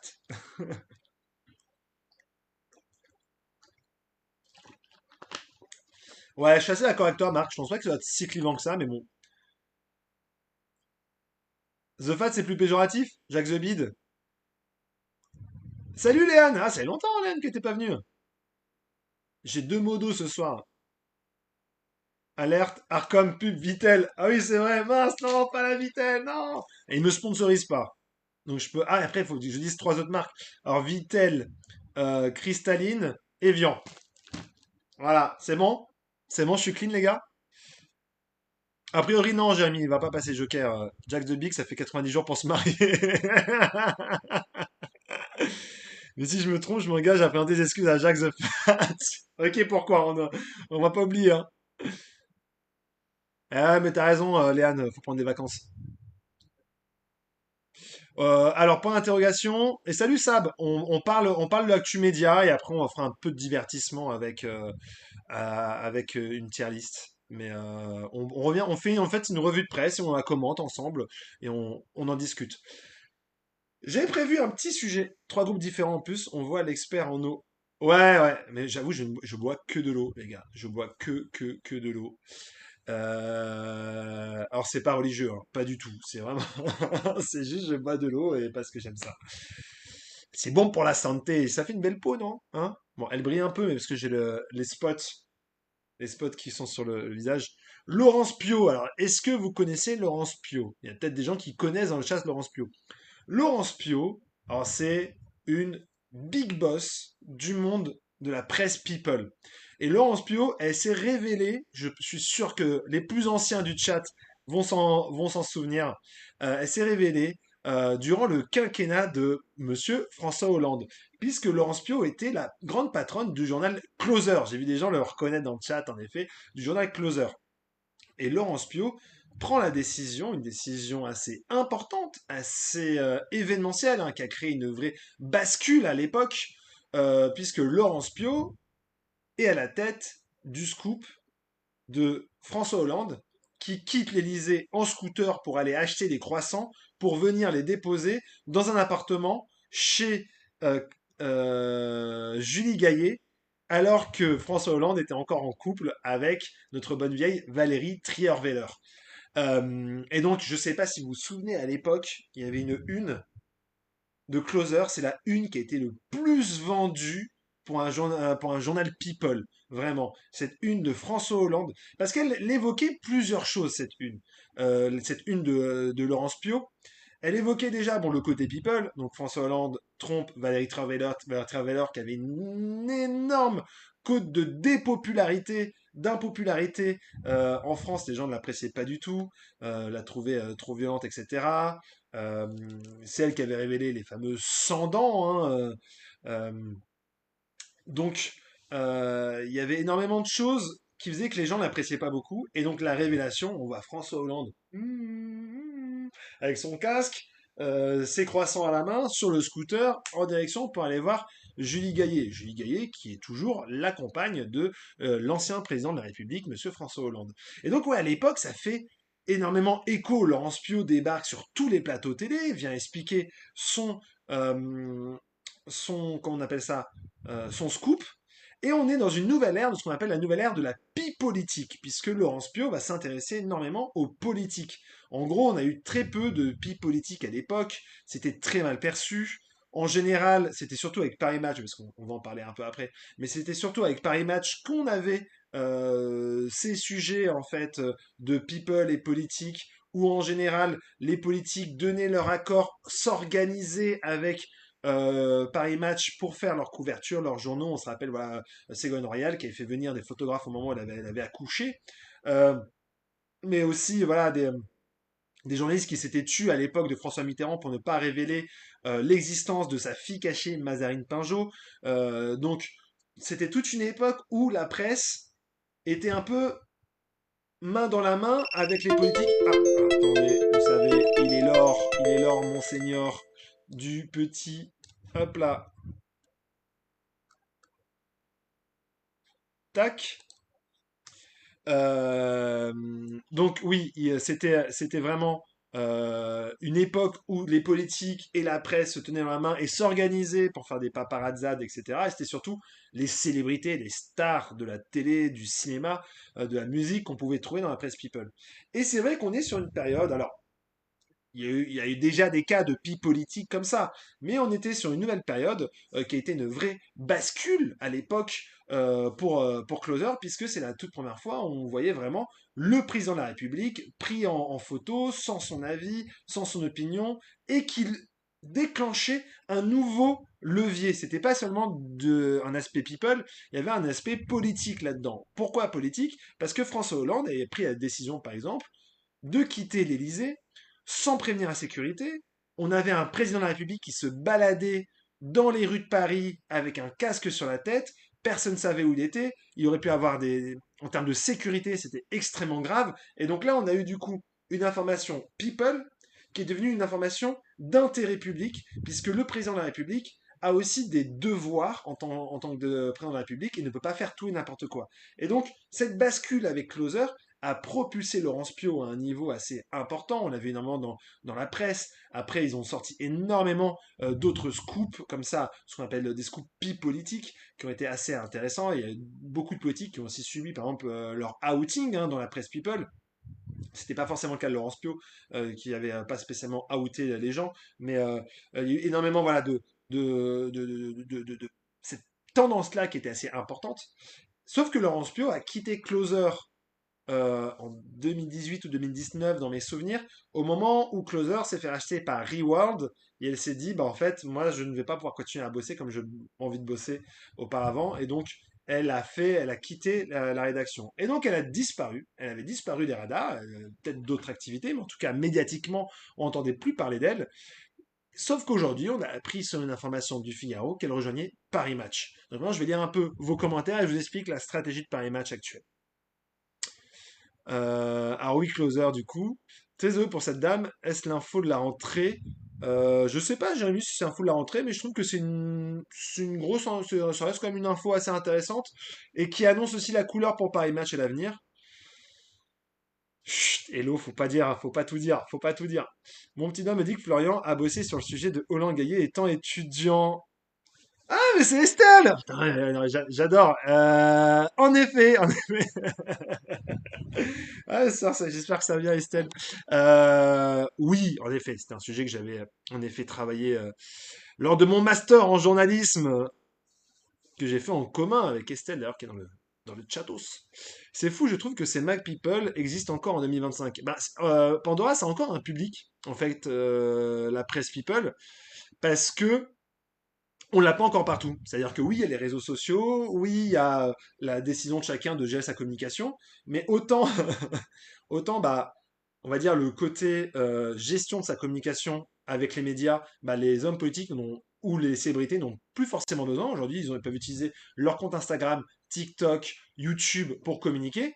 Mais il y a aussi le côté people où l'information qui intéresse un certain public, qui est ce public qui a le droit d'exister, qui veut s'intéresser voilà, aux petits commérages, etc., qui sont les nouveaux couples et tout, bah ça, on va moins le trouver sur les réseaux sociaux parce que c'est moins l'intérêt de ces personnalités-là d'apparaître là-dedans. Et donc là, c'est vraiment la matière de cette presse people-là qui permet de faire continuer à vivre cette presse people. En revanche, et je vais être assez honnête, toute la presse subit une crise constante, constamment la presse écrite est en difficulté, elle essaie de se renouveler via le web, et donc oui, la presse people est en chute dans ses ventes, mais comme toute la presse globalement. Les Cendants, c'était après, il me semble, pour Zanger. Tout à fait, tout à fait. Ils sont mariés maintenant. Ah, je sais plus. Si, ah bah voilà, ça c'est People. Ouais, je suis pas assez People, People, mais ouais, c'est possible. Ok, il s'est marié, d'accord. Bah, je savais pas. Je savais pas. Du coup, mais elle a gardé son nom de famille, Julie. Elle s'appelle pas Julie Hollande. La France, depuis du divertissement jusqu'au président. Et ouais, exactement, exactement. C'est long, bah si c'est long, je suis désolé mon ami, hein. Je suis vraiment, vraiment, vraiment désolé Jérémy. Mais c'est ça, on est en live, on prend notre temps, on prend notre temps pour expliquer, il faut donner toutes les infos. Si c'est trop long pour toi, je suis désolé, hein. Est-ce que tu as prévu de parler du clash de Canal Ligue 1 Plus? Euh, non, j'ai pas prévu Alexis, on pourrait en parler, c'est vrai que c'est vraiment un sujet sans fin, mais il y avait déjà beaucoup de sujets et j'aurais voulu faire une petite tier list ce soir. Mais, euh, mais ouais, ouais, on va pas en parler. Je pense on pourra en parler dans un autre live, mais on a déjà parlé dans le live précédent déjà de Ligue 1 Plus et de Nicolas Taverneau et de son projet avec Canal. Mais bon, on attend toujours. T'as la chance quand j'écris ce que tu bois, je suis bloqué et mes commentaires sont supprimés. Voilà, tu vois, Hello, tu te fais auto-sucrer. C'est plutôt les petites vieilles qui achètent, non. Le public, oui, est quand même plutôt âgé, mais de toute façon, tout le public de la presse est quand même plutôt âgé. Journalistes en général des. Oh, Johan, t'es un peu radical là. T'étais invité, c'est pour ça. Les petits vieux aussi, ouais, complètement, complètement, complètement. Et donc, pourquoi est-ce que Laurence Pio fait son comeback? Bah parce que Paris Match Paris Match a un projet quand même de euh, se relancer. Pour se rappeler un tout petit peu, Paris Match, ça appartenait, donc Paris Match, c'est un journal ultra emblématique voilà, depuis très longtemps. C'est cette utilisation de l'image, du photoreportage, mais aussi d'un côté people, entre la politique déjà, entre les deux. Mais voilà, Paris Match, c'est une énorme marque ultra connue qui appartenait au groupe Lagardère. Sauf que le groupe Lagardère, vous le savez, vous l'avez suivi, le groupe Lagardère a été gobé par Vincent Bolloré.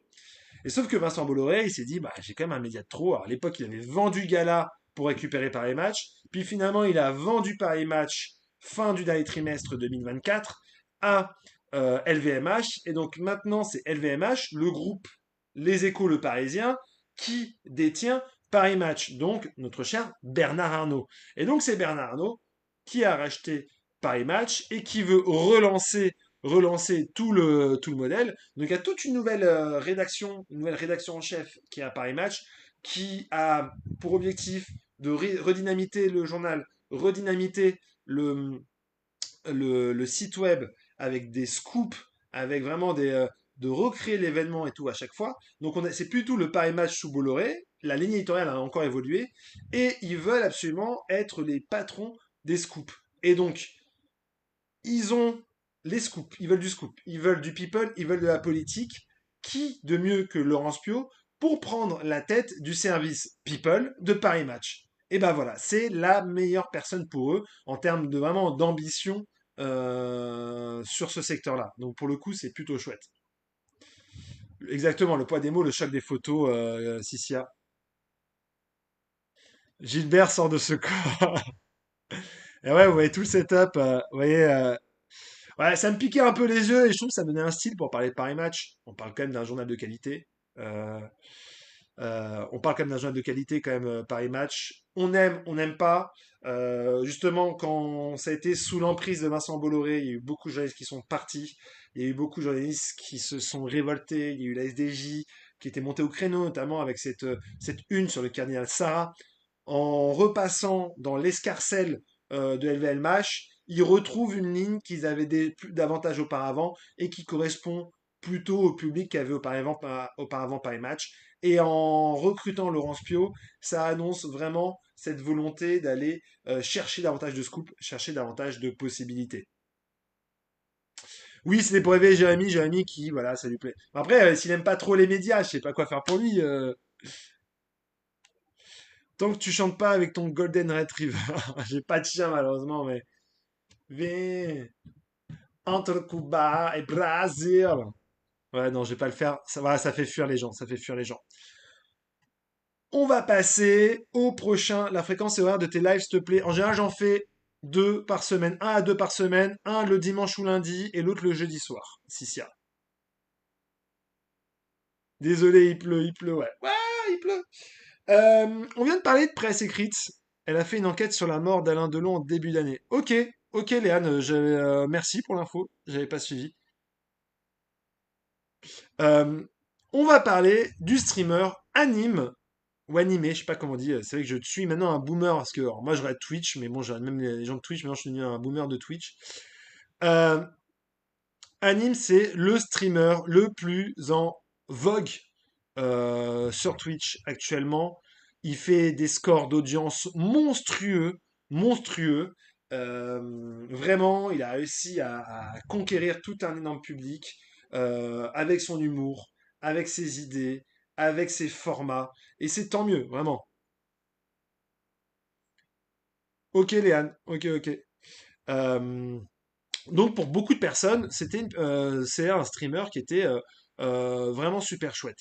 Il se trouve qu'il y a quelques jours, Anime annonce sur ses réseaux sociaux qu'il décide de prendre du recul des réseaux sociaux, il décide de quitter Twitch, et voilà, il met ça dans une story Instagram. Donc, qu'est-ce qui arrive pour Anime? On sait que c'est le iShow Speed ou MrBeast français. Je suis loin de défendre les journalistes, mais je trouve la position d'Anime particulièrement idiote. Voilà, bah, c'est un peu ça que je vais aborder comme sujet. Pourquoi? Euh, Anime annonce du coup son départ, etc. Sauf que, surprise, hier, il fait un live Twitch. Il fait un live Twitch et il dit, C'était complètement faux, c'était un prank, c'est un canular, je ne quitte pas du tout Twitch, je ne quitte pas les réseaux sociaux, c'est n'importe quoi. Et en soi, bon, c'est pas très drôle. Faut dire ce qu'il est, c'est pas très, très, très marrant comme van. Mais bon, il a le droit de le faire. Le souci, c'est que derrière, il vient défoncer les médias. Et pour moi, là, c'est un jugement que je fais. Je trouve que c'est ultra déplacé. Je trouve que c'est pas malin de sa part. C'est vraiment dommage parce que je pense que ça lui servait à rien de faire ça. Et je vais vous lire ses propos. Donc, le site de Pure Media l'a retracé. Je vais vous lire. Il dit, alors, je suis passé dans Ouest France, BFM TV. Je vais faire le vieux connard. Je vais vous faire un rappel, les gars. C'est la preuve que les médias, ça pue sa grand-mère, les mecs. On fait une vanne et ils sautent dessus pour tout relayer. On vous a tous fait croire une dinguerie parce que les médias, au final, ce sont eux qui ont répandu le truc. Toute la France y a cru à cause des médias. Ils relaient de la merde. On les a bien eus, on les a piégés, ils sont tombés dedans, que ce soit la télé, les journaux, les médias, Twitter. En vrai, déjà, je trouve ça vulgaire. Je trouve ça nul. Je trouve insulté, mais bêtement. En fait, je comprends pas le but. C'est-à-dire que s'il avait vraiment arrêté, il aurait trouvé ça normal qu'on le reprenne. Euh, c'est pas marrant. Et en fait, si le but, c'est juste de piéger des gens pour leur faire dire n'importe quoi et ensuite les insulter parce que les gens lui ont fait confiance, euh, bah, c'est-à-dire que là, c'est pas une bonne personne. Vraiment. Et je trouve ça vraiment dommage parce que il avait une super hype, etc. Et évidemment, comme les gens détestent énormément les médias, ça passe super bien. Il rajoute de la haine à la haine à un public qui est extrêmement jeune. Mais surtout, ça ne sert à rien. Parce que ce qui s'est passé, c'est que les journalistes ont fait leur boulot. Ils ont bien fait leur boulot, contrairement à ce qu'il dit. Anime ment. Anime est à côté de la plaque quand il fait ce genre de choses. Et je trouve ça vraiment dommage de sa part. Pourquoi? Parce que si c'était une rumeur, si c'était un pauvre tweetos, si c'était quelque chose qui était sorti de nulle part, qui annonçait qu'il arrêtait Twitch, qu'il arrêtait les réseaux sociaux, oui, il aurait le droit de défoncer les médias. Oui, il pourrait dire, vous voyez, il raconte n'importe quoi, c'est absolument faux, j'ai jamais dit ça, il pourrait m'appeler, etc. Sauf que c'est lui qui décide de communiquer sur les réseaux sociaux pour annoncer une information. Et donc, à partir du moment où quelqu'un prend le micro et annonce quelque chose, eh ben, un média peut dire bah, Anime annonce qu'il arrête les réseaux sociaux. Il décide de faire une pause. Au lieu de ça, il laisse passer du coup, il balance une fausse info et il se plaint que les gens ont pris sa fausse information et les insultent en disant il pue sa grand-mère, etc. C'est quand même assez vulgaire. Euh, bah, je trouve ça vraiment dommage. Moi, ça m'est déjà arrivé, pour tout vous dire. Ça m'est déjà arrivé que j'ai une info. Cette personne, je l'appelle, elle me confirme l'information. En tant que source, et donc j'ai plusieurs sources, on ne révèle pas ses sources, donc je sors l'information. Et le soir même, dans son émission, cette personne dit tous ceux qui ont balancé cette information-là sont des menteurs, ne font pas bien leur taf, ne m'ont pas appelé, n'ont pas vérifié. Et autant vous dire que ça nous a foutu les boules dans la rédaction. Et que mon rédacteur en chef de l'époque, Charles Decamp, avait pondu un article de droit de réponse. C'est-à-dire que là, en gros, quelqu'un qui dit tu m'as pas appelé alors qu'on l'a appelé et que nous, on a défendu les sources et que lui, il nous a affiché derrière, autant vous dire qu'il a fait un article super bien écrit, vous pouvez retrouver, qui est super bien fait et qui, en gros, leur explique que euh, il n'est pas déontologique dans sa manière de présenter les faits, que nous, on a bien bossé, et je trouve que c'est exactement la même chose. C'est-à-dire que il tient des propos, et ensuite, il se plaint que on l'ait cru. Bah ouais, frère, c'est ton erreur. C'est ton erreur. Alors, c'est un streamer, il annonce son départ, c'est repris, il s'attendait à ce qu'il vienne fouiller ses poubelles. Exactement. Et puis surtout, je pense qu'on l'aurait appelé, il aurait dit, bah oui, je m'arrête, arrêtez de m'embêter. Ouais, c'est un mauvais prank, c'est un prank qui est même pas drôle.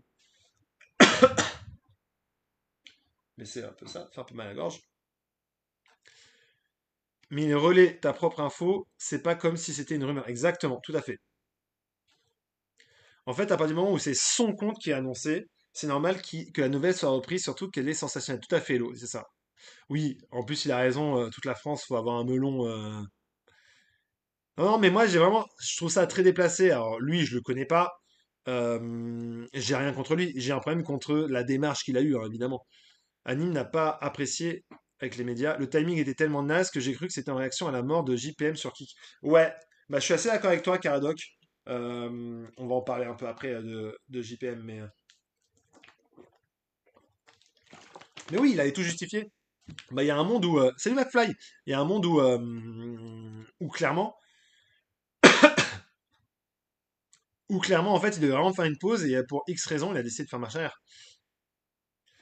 Je dirais pas de qui je parle, mais ça se retrouve facilement. Sur Pure Média, ça se retrouve facilement. On me dit à l'oreille que tes études étaient bien alcoolisées. Mais qui t'a dit ça hors son? Mais dis donc, dis donc. S'il veut vraiment faire l'éducation média, il peut relier des sites qui en font très bien. Tout à fait, pourquoi? Tu as complètement raison. Et tu as des très bonnes associations comme Lumière sur l'info qui font aussi de l'éducation média et c'est super chouette. Il s'est juste rendu compte qu'il s'était planté dans ses décisions, il a voulu retourner le truc. Voilà, ça c'est possible aussi, Marc. Ça c'est possible, complètement. Ça c'est une opportunité, et ça, comme je disais, expliqué tout à l'heure, bah tu peux faire ton mea culpa, et les gens vont l'accepter. Les gens vont l'accepter si tu fais ton mea culpa. Donc voilà, c'était le petit point sur anime, et on va basculer, hop là, un petit point, chaîne d'information. Vous savez, il n'y a pas de transition sur mes lives. On aborde tous les sujets, mais il s'est passé une dinguerie cette semaine. LCI est passé en tête, je mets un pas en tête, pas ex aequo, en tête des chaînes d'information, ce qui n'était du coup jamais arrivé. Je vous ai mis le petit détail du coup des chiffres que vous avez juste là, là en bas, sous ma tête, sous mon corps. D'ailleurs, on a l'impression que c'est mon long corps, je suis habillé en noir. Euh, donc, LCI qui a fait 3,6% d'audience lundi. LCI qui s'est classé sixième chaîne de France. Il était devant CNews de 0,1 quand même. CNews est quand même très, très haut. À 3,5. BFM TV qui reste troisième, mais qui est pas trop loin, hein, mais qui est troisième avec 3,2. Bon, France Info,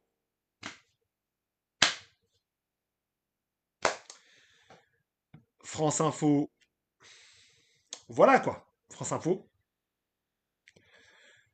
Info, voilà. France Info à 1%. Il se passe une dinguerie parce qu'en effet lundi c'était la rencontre Donald Trump, Poutine, tous ces choses-là. Ouais, c'est no comment. J'ai pas envie de. Là, c'est tiré sur une ambulance pour France Info. Euh, Mais donc voilà, sur l'international, LCI cartonne. Et en gros, là, ils sont vraiment sur leurs deux pieds, c'est-à-dire que, bon, LCI, ils ont annoncé économie, politique, internationale, mais internationale, c'est ce qui déjà leur force auparavant. Donc c'est ce qui a permis, avec une actualité internationale monstrueuse actuellement, à atteindre des scores incroyables. Mais c'est surtout aussi cette nouvelle bascule avec cette nouvelle numérotation qui fait qu'ils sont sur la 15 et donc en étant sur la 15, ils sont beaucoup plus visibles pour les gens. Et il y a un public, du coup, qui commence à s'intéresser à la manière de produire de l'information chez LCI. Donc c'est aussi tout le travail de son directeur de l'information, Thierry Tuilier, et de toutes les équipes qui en suivent, du projet de LCI, qui commence à prendre ses marques, qui commence à se confirmer, qui commence à montrer que bah voilà, ils ont une Dream Team. Là, d'ailleurs, ils ont même fait quelques changements, hein. C'est vraiment comme une équipe qui se dit on fonctionne bien, mais on veut fonctionner encore mieux. Donc, qui a fait des changements encore dans sa grille et qui annonce quand même une année ultra ambitieuse pour essayer. Pour rappel, l'objectif de Thierry Tullier, c'était qu'en fin d'année, ils arrivent à atteindre les 2 points d'audience au moins une fois. Ils sont à 3,6. 3,6. Pour vous dire, le lendemain, mardi, SCI était deuxième ex aequo avec BFM TV. CNews a repris la tête. Deuxième. Mais donc, le danger qui est actuellement, c'est que BFM TV ne soit plus deuxième chaîne d'information, mais passe troisième chaîne d'information. Et que SCI soit la deuxième, avec même une possibilité de venir chipper la première place. Et c'est du jamais vu. Peu de personnes auraient misé sur SCI capable d'aller chipper et récupérer cette audience-là. Et donc, c'est vraiment euh, un super bon coup de la part de LCI, la chaîne vraiment du groupe TF1. Après, voilà, il y a des gens qui vont aimer, qui vont pas aimer dans le chat, mais ce qui est sûr, c'est que pour eux, le résultat, il se traduit dans les audiences. Et c'est un travail qui a été de longue haleine pour le groupe TF1 pour faire progresser cette chaîne. C'est pour cette raison qu'à l'époque, BFM TV, la direction ne voulait pas le regroupement des chaînes parce qu'ils savaient qu'ils allaient perdre des plumes et que BFM TV a perdu des plumes face à CNews. mais perd des plumes aussi avec la montée en puissance de SCI. Donc maintenant, BFM TV, ils ont pour grand projet quand même d'aller chercher l'audience. On va cette nouvelle grille, hein, qu'on va pouvoir découvrir aussi très très vite, dans 1 ou 2 semaines.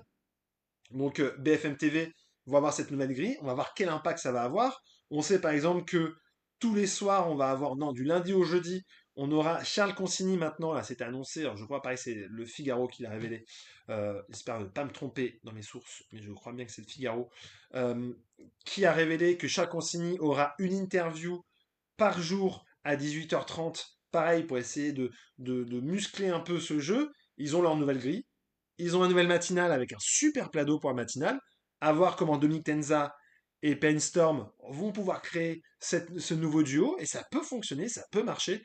Donc voilà, BFM TV sont aujourd'hui dans une nouvelle position. Ils ne sont plus leaders, ils ne sont plus le deuxième en recherche, ils sont les challengers. Et donc c'est une nouvelle saison qui se positionne en challenger pour redevenir la première chaîne d'information en audience sur l'ensemble de la journée. Parce que BFM TV, en revanche, détient toujours un leadership, celui du nombre de téléspectateurs sur l'ensemble de la journée. Et ça, c'est une force que BFM TV a encore. C'est-à-dire que sur SCI et CNews, les gens viennent pour avoir une durée d'écoute plutôt longue. Il y a du débat, on veut l'analyse.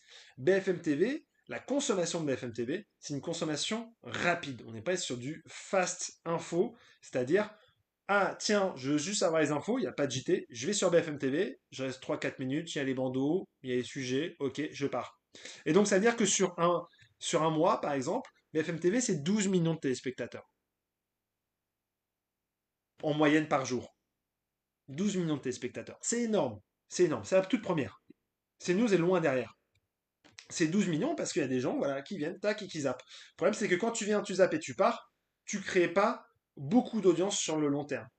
Tu crées en fait un gros cumul, mais très réparti.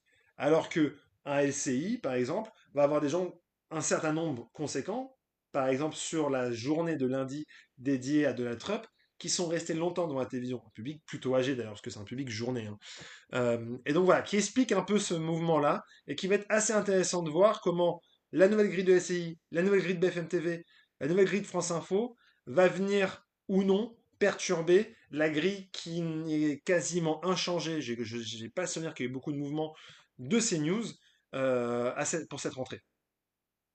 Apparemment, ils ont bien potagé le projet vu l'audience. Ouais, alors c'est un long projet de Thierry Tullier qui prépare depuis très très longtemps. Même troisième, 3-2, c'est déjà une belle PDA pour BFM. Tout à fait, bien sûr, hein, bien sûr. C'est pour ça que je ne dis pas que BFM TV tombe dedans. Il n'y a que des vieillards qui ont été épargnés par la canicule qui regardent encore la télévision. Alors, la télé, non, mais en tout cas, c'est un public qui est plutôt âgé des chaînes d'information. De rien, Web. On sait ce que va faire Nicolas Dose arrivé sur SCI. Alors, Nicolas Dose, il va intervenir sur l'économie, dans les matinales, et donc il va être le visage de l'économie du groupe BFM. Donc un visage connu, c'est une très très bonne recrue hein, de la part de BFM, parce que c'est quelqu'un qui a la capacité de vulgariser l'économie pour le grand public. Et c'est une chance que tout le monde n'a pas forcément, parce que c'est pas toujours facile de vulgariser l'économie, c'est toujours des choses qui sont bien complexes, et Nicolas Dos va au moins donner les clés de compréhension, et ça c'est aussi un travail journalistique, c'est donner les clés de compréhension de phénomènes, de mouvements, d'économie, et ce qui va permettre à LCI d'élever son troisième pilier, parce qu'il y a déjà un pilier quand même politique, hein, historique, hein, qui est un service politique qui est très fort au sein du groupe TF1, et ensuite qui a levé le pilier international et qui va vouloir lever son pilier économie pour viser clairement un public plutôt CSP+, qu'un public populaire, jeune, etc. Donc c'est la réflexion d'une chaîne dédiée à un public bien précis. Donc ça va être ultra intéressant pour ça. Ouais, je suis assez d'accord, ça va être c'est une grosse perte pour eux. Les jeunes de maintenant, ils regardent pas les chaînes d'infos, ils regardent Google. Alors, là, tu as parlé un peu comme un boomer, ils regardent Google. Non, les jeunes peuvent continuer la télévision, mais de manière très sporadique, sur des moments très particuliers. On a vu par exemple qu'on a eu un public qui était très jeune sur Secret Story. Donc il y a des possibilités quand même. Salut, pas si simple. Il y a des possibilités tout de même de pouvoir aller chercher du public jeune. Maintenant, les jeunes, ils vont consommer de l'information ou des contenus télé en replay sur les plateformes. Et c'est pour ça que TF1 a, a noué un partenariat avec Netflix pour que les programmes de Netflix puissent être sur, le programme de TF1 puisse être sur Netflix. Et ça, c'est un vrai avantage de l'avenir parce que ça va permettre à Netflix d'avoir un nouveau catalogue et à TF1 de toucher un nouveau public. Et on voit déjà aujourd'hui, par exemple, que Quotidien a un public très jeune sur les réseaux sociaux et les jeunes consomment du quotidien, non pas en linéaire, mais beaucoup sur le téléphone, sur TikTok, sur Instagram. Et c'est leader depuis le changement de numérotation des chaînes. Leader une fois, c'est arrivé une fois, c'était lundi, pas si simple. Les jeunes s'informent avec Hugo Décrypte, ouais, pas mal, mais en fait, ils s'informent encore avec leurs parents. Si on parle des jeunes, des mineurs, beaucoup vont continuer à, par exemple, regarder Gilles Boulot le soir, ou à l'époque Anne-Sophie Lapix. Moi, j'ai eu l'occasion, du coup, d'aller à la rencontre des jeunes, de pouvoir discuter avec eux, savoir, et en fait, il y en a encore beaucoup qui, par exemple, le soir du dîner, quand ils mangent, bah, les parents, ils mettent la télévision. Et il y a le 20h qui est à la télé. Et donc, ils regardent la télévision comme ça. Donc, en fait, ils consomment la télévision parfois sans le savoir. Sans se rendre compte. En fait, c'est pas parce que c'est pas eux qui ont choisi la chaîne qu'ils ne regardent pas. Je ne sais quel âge, car j'ai pas 30 ans. Alors, moi, vraiment, quand on parle d'un public jeune, allez, 18, max 18, 25 ans, mais on parle aussi même voilà, des jeunes qui veulent s'informer. 30 ans, moi, je mets encore dans la jeunesse, hein. Oui, c'est ça, William. Toi, t'es William. Toi, t'es William. Lui, c'est Billy. Moi, je suis qui? Marc, elle, c'est Anne. Donc voilà, on va aborder le dernier sujet que vous avez dû suivre. Ça va être intéressant de savoir votre opinion. On va faire deux sujets. On va revenir déjà sur l'affaire JP et on va revenir ensuite sur le rôle de l'ARCOM. Ce que vous en pensez. Chacun aura le droit à son opinion, hein, vraiment. Moi, je vais vous donner un peu, du coup, mon analyse, ce qu'il en est. Donc, vous avez certainement vu passer cette actualité-là, le fait que ce JP, qui était un streamer, qui appartenait à un groupe, dans lequel il se faisait humilier depuis plusieurs mois, plusieurs années, sur la plateforme Kik. Bah, ce JP est décédé il y a quelques jours en direct sur la plateforme et il y a eu très peu de réactions de ses autres collègues. Et donc, forcément, ça a créé des émulsions partout et beaucoup de gens se sont demandé comment ça en est arrivé là. Quand on voit les séquences, les vidéos qui ont été montrées d'humiliation, de torture quasiment envers cet homme-là, on se demande comment c'était possible. La ministre Chapaz, pas Chiappa, Chapaz, du numérique a dit c'est honteux, il faut que l'ARCOM se saisisse, il faut que, j'ai fait un signalement à Pharos, il faut intervenir. Sauf que Mediapart a révélé un de ses articles datant de fin 2024 où il précise que fin 2024, eux, ils avaient déjà enquêté sur la plateforme Kik, donc c'est une plateforme fonctionne plus ou moins comme Twitch, mais qui laisse plus de liberté. Et Mediapart pointe du doigt, du coup, directement, le fait que, euh, en gros, le gouvernement, donc la Chapaz, était au courant. Il venait d'avoir un Premier ministre démissionnaire, mais elle était mis au courant, elle aurait répondu bah, que ce n'était pas la priorité de son agenda. A été contactée à la plateforme Kik, qui a envoyé balader. Et l'ARCOM a été contacté également à l'époque. Et l'ARCOM est le seul à avoir vraiment répondu et a expliqué je ne peux pas intervenir car Kik n'appartient pas à l'Union européenne. Et donc, en gros, n'est pas situé à l'Union européenne. Je crois qu'ils sont en Australie, en tout cas, leur siège est en Australie. Et donc, l'ARCOM, ils laissent entendre qu'ils ne sont pas assez puissants. Et donc, on arrive aujourd'hui où on demande à l'ARCOM d'intervenir, mais l'ARCOM, bah, ils sont là en mode les gars, mais en fait, on est faible. On est faible. On a appris aujourd'hui que la Commission européenne est parvenue à trouver un interlocuteur, un représentant de KIK à Malte pour que l'ARCOM puisse intervenir et donc du coup créer une médiation et agir sur la plateforme. Mais parce que je vais vous faire un petit récapitulatif. Euh, je vais juste du coup lire quand même vos commentaires. Je ne connaissais pas avant de voir cette actu. Salut, salut Thomas, j'espère que tu vas bien. Une petite question, est-ce que tu connais un peu le mercato juridique sur le thème du foot? Ouais, ouais, bien sûr, je suis, hein, j'en ai déjà fait des vidéos. Et je ne comprends pas comment ça peut être possible. JP, je ne connaissais pas avant, je ne connaissais pas le JP sur Twitch, ok. Chapaz, ouais, en effet. Franchement, l'ARCOM pour la régulation du web, c'est mort d'avance. Malte ou Chip, c'est Malte, du coup. C'est Malte maintenant, hein. Ils ont été interrogés par la police suite à l'article de Mediapart. Oui, parce qu'il y a eu comme une plainte qui a été déposée, hein. Enfin, il y a eu des actions. Mais entre l'ARCOM et la police, c'est deux structures complètement différentes. Ils savent bloquer du. Mais pas qui. Ouais, exactement. Mais je vous ai expliqué pourquoi. Je vous ai expliqué pourquoi. L'ARCOM est la fusion de Adopi et du CSA. Donc le CSA, c'était le Conseil supérieur de l'audiovisuel qui était uniquement dédié, euh, qui était Conseil supérieur audiovisuel qui était uniquement dédié à la télévision et à la radio. Adopi était dédié au web. Sauf qu'ils se sont rendus compte, pour faire des économies notamment, que il fallait fusionner les deux pour avoir une seule structure qui va pouvoir du coup régir à la fois l'audiovisuel, mais aussi le numérique, le web. Et donc, l'ARCOM est arrivé avec ses petits pouvoirs en main. Mais en fait, la réalité, c'est que c'est pas que l'ARCOM n'a pas agi, c'est que l'ARCOM n'a pas les pouvoirs législatifs. La dernière fois, lors du live, je vous avais expliqué le fonctionnement de l'ARCOM. Comment est-ce que lorsqu'on fait une saisine, les saisines arrivent auprès de personnes qui vérifient en fait le respect du cahier des charges et s'il doit y avoir intervention ou non, la saisine est envoyée au Conseil des sages qui décide du coup la décision à prendre. Ils sont à peu près une 300aine à l'ARCOM. Sauf que là, on est sur un autre outil juridique, celui de son intervention sur le web. Et l'intervention sur le web, elle est extrêmement faible. Extrêmement faible. Dans le sens où l'ARCOM ne peut pas intervenir et dire je bloque ce site. Non. Ça, le gouvernement peut le faire. Mais ça, l'ARCOM, elle ne peut pas le faire.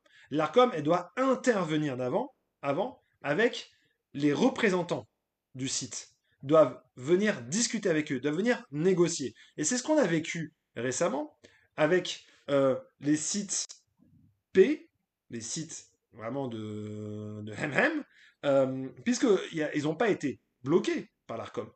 L'ARCOM les a rencontrés avec un nouveau dispositif juridique qui a été mis en place par l'État, qui a été voté, qui fait en sorte que pour pouvoir aller sur certains sites de Hemhem, il faut avoir une sorte de carte d'identité numérique à valider et qui est censée rester anonyme. Ils ne sont pas censés prendre vos données. En tout cas, l'État les ont, mais pas le site sur lequel vous allez. Et donc, aujourd'hui, typiquement, plusieurs sites web ne sont plus accessibles parce qu'ils n'acceptent pas de mettre ce système de carte d'identité. Toutefois, il y a des sites de Hemhem qui sont accessibles sans pièce d'identité et sans ces possibilités. Comment c'est possible? Parce qu'en fait, ces sites ne dépendent pas de structures européennes. Et donc l'ARCOM ne peut pas intervenir auprès d'eux, ne peut rien faire. Donc la seule moyen que ça arrive, c'est que le gouvernement décide d'appuyer sur un bouton pour aller bloquer des sites un par un, les faire comme ça et forcer la chose. Mais l'ARCOM, vu que c'est un outil juridique, ne peut pas dépasser son cadre juridique. Et donc demain, si vous voulez que l'ARCOM puisse intervenir sur des médias qui sont hors de l'Union européenne, etc., ben, il faut lui donner plus de pouvoir. C'est juste ça. Et donc comme cette affaire, l'affaire JP, elle a eu un impact mondial. La presse internationale s'est emparée de cette affaire-là. Euh, Croyez-moi, la Commission européenne s'est bougé les fesses pour lui trouver un interlocuteur avec Kik pour pouvoir agir après ça. Donc, on ne sait pas ce qui va se passer, mais en tout cas, ils vont leur dire, faut pas que ça recommence. Et si ça recommence, maintenant on vous avoue, et il y a une possibilité qu'on vous bloque le système, puisque vous avez maintenant une dépendance sur le territoire européen. Tout ça pour résumer, pour vous dire qu'on a énormément tendance à critiquer l'ARCOM, à se dire soit c'est trop violent, c'est des censeurs, etc. Soit ils sont pas assez puissants et ils font rien. La réalité, c'est que l'ARCOM, c'est un outil juridique, et comme tout outil juridique, ce sont les lois qui décident de leur pouvoir. C'est-à-dire, ce sont nos députés ou les ministres qui peuvent porter des lois qui vont décider du pouvoir de l'ARCOM pouvoir, et en fait qui décide du pouvoir de toutes les autorités indépendantes qui existent en France. Et donc, en gros, si vous voulez que demain l'ARCOM soit plus puissant ou plus faible, c'est à vos députés qu'il faut demander cette évolution-là, et non pas du coup à l'Arcom, qui on imagine en gros une autorité toute puissante qui déciderait de la pluie et du beau temps. C'est complètement faux. L'Arcom, en fait, c'est quelqu'un qui est menotté et qui ne peut faire que ce qu'il est en capacité de faire. Et donc, typiquement, on le voit sur, par exemple, les dérapages. C'est ultra galère pour mettre une sanction. Pourquoi? Parce que c'est le modèle qui leur a été appliqué. Il faut une répétition d'un dérapage, d'un manquement, pour que l'ARCOM puisse vraiment intervenir et sanctionner. Il faut, par exemple, attendre une reconduction de fréquence pour pouvoir voir si un éditeur remplit ou non son cahier des charges. Mais il n'intervient que très rarement sur le cahier des charges. Donc parce qu'on a un outil juridique qui est bien trop faible. Et quand aujourd'hui j'entends certains dire il faut supprimer l'ARCOM, ok, pourquoi pas? Mais du coup demain c'est le Far West. Parce qu'une plateforme comme Kik, on ne pourra pas la bloquer. Et il va falloir attendre du coup que ce soit une décision du gouvernement pour pouvoir bloquer. Et donc du coup ça veut dire que demain c'est plus une autorité indépendante qui est régie en fonction de la loi, mais c'est des personnalités politiques qui vont prendre des décisions politiques et donc qui va défendre leurs intérêts, non pas défendre les intérêts de la loi et d'un bien commun. Et ça peut être davantage dangereux. Donc avoir une autorité qui se veut indépendante et qui suit le cadre juridique, ça nous protège aussi. La loi, elle est froide. La justice, elle est froide. Et des fois, on a du mal à l'accepter. Son fonctionnement est très particulier. Et c'est pour ça que je vous ai dit qu'une fois, on fera un live spécial média, justice, avec une pote avocate pour pouvoir en parler. Mais tout ça, c'est important de le donner. Voilà, je voulais vous donner tous ces points de vue. Et maintenant, je vais vous lire, les amis. Alors, tcha tcha tcha tcha. Mediapart, toujours là et toujours très pro, tout à fait. Jacqueline Hanouna va dézinguer l'ARCOM. C'est possible, c'est possible. Je ne sais pas, je ne sais pas. Hello Cachou, ce que j'ai compris, Kik n'a pas de modération. Ouais, bah, Kik est très très ultra libertaire, hein. Salut, ils font des confs de rentrée en août ou pas? Ouais, bien sûr, il y a des confs de rentrée qui vont arriver. D'ailleurs, il y a celle de West France qui arrive bientôt. Le montage de Kik est hyper fraudulé, le groupe derrière est un casino, faut pas oublier. Tout à fait. Ah oui, alors si on rentre vraiment dans le fond de Kik, t'as complètement raison, Cara. Euh, si on rentre dans le fond, c'est à la base même des casinos en ligne, hein. J'avais pas à me dire que c'est possible en 2025, c'est ça. Ouais, l'Arcom là, est très très faible. Arcom réfléchit si Kik est de droite ou de gauche. C'est ça, ouais. Non. Mais non, l'Arcom, elle ne réfléchit pas en fonction des couleurs politiques, elle réfléchit juste en fonction de ce qu'elle peut faire. C'est vraiment, elle peut pas beaucoup avancer. Il y a toujours des VPN. Oui, alors, il y a les VPN, mais ça, c'est un autre sujet. Il y a aussi l'IPTV. Les sims de MM, oui. Ceux qui avaient regardé qui, circonstances aggravantes, ont payé pour encourager ça, faut les choper aussi, ces vannes. C'est vrai qu'il y a beaucoup de gens ouais, qui, d'ailleurs, même au moment de sa disparition, avaient un peu abusé. Si Hanouna va en parler quand ils le lanceront, bah peut-être. Ouais, en vrai, il a tellement de choses à aborder, ça va être très long, hein. Kick une plateforme problématique pour TikTok. Euh, le producteur de Blanche a failli à cause de l'Arcom, ok. Depuis la fermeture Célite et Énergie 12 était terrible qui a bouleversé. Pour toi, c'était terrible? Ok, bah mon pauvre Samy, ça t'a bouleversé, je vois ça. Cric Fric, ok. Un demi-million de followers pour JP, ils sont responsables. Ouais, les viewers sont aussi coupables. Mais en tout cas, il y a des gens qui étaient au courant et qui ont laissé faire et qui ont accepté ça. Et on est sur des choses vraiment, vraiment, vraiment, vraiment très, très, très, très tristes. Donc, c'est euh, c'est vraiment, vraiment dommage. Salut Loni! Euh, c'est vraiment tristou. Je, je pense qu'on a fait le tour des gros sujets. On va pouvoir passer à la tier list, mais pour ça, je vous l'annonce. Donc abonnez-vous ceux qui ne sont pas abonnés. Je vais arrêter le live, je vais le relancer, comme ça je porterai un autre nom et je vais remettre un peu plus en place. Donc je reviens dans 5 à 10 minutes. On se retrouve pour la tier list spéciale série, série comique. Donc on se retrouve à tout à l'heure. À tout de suite. Bise.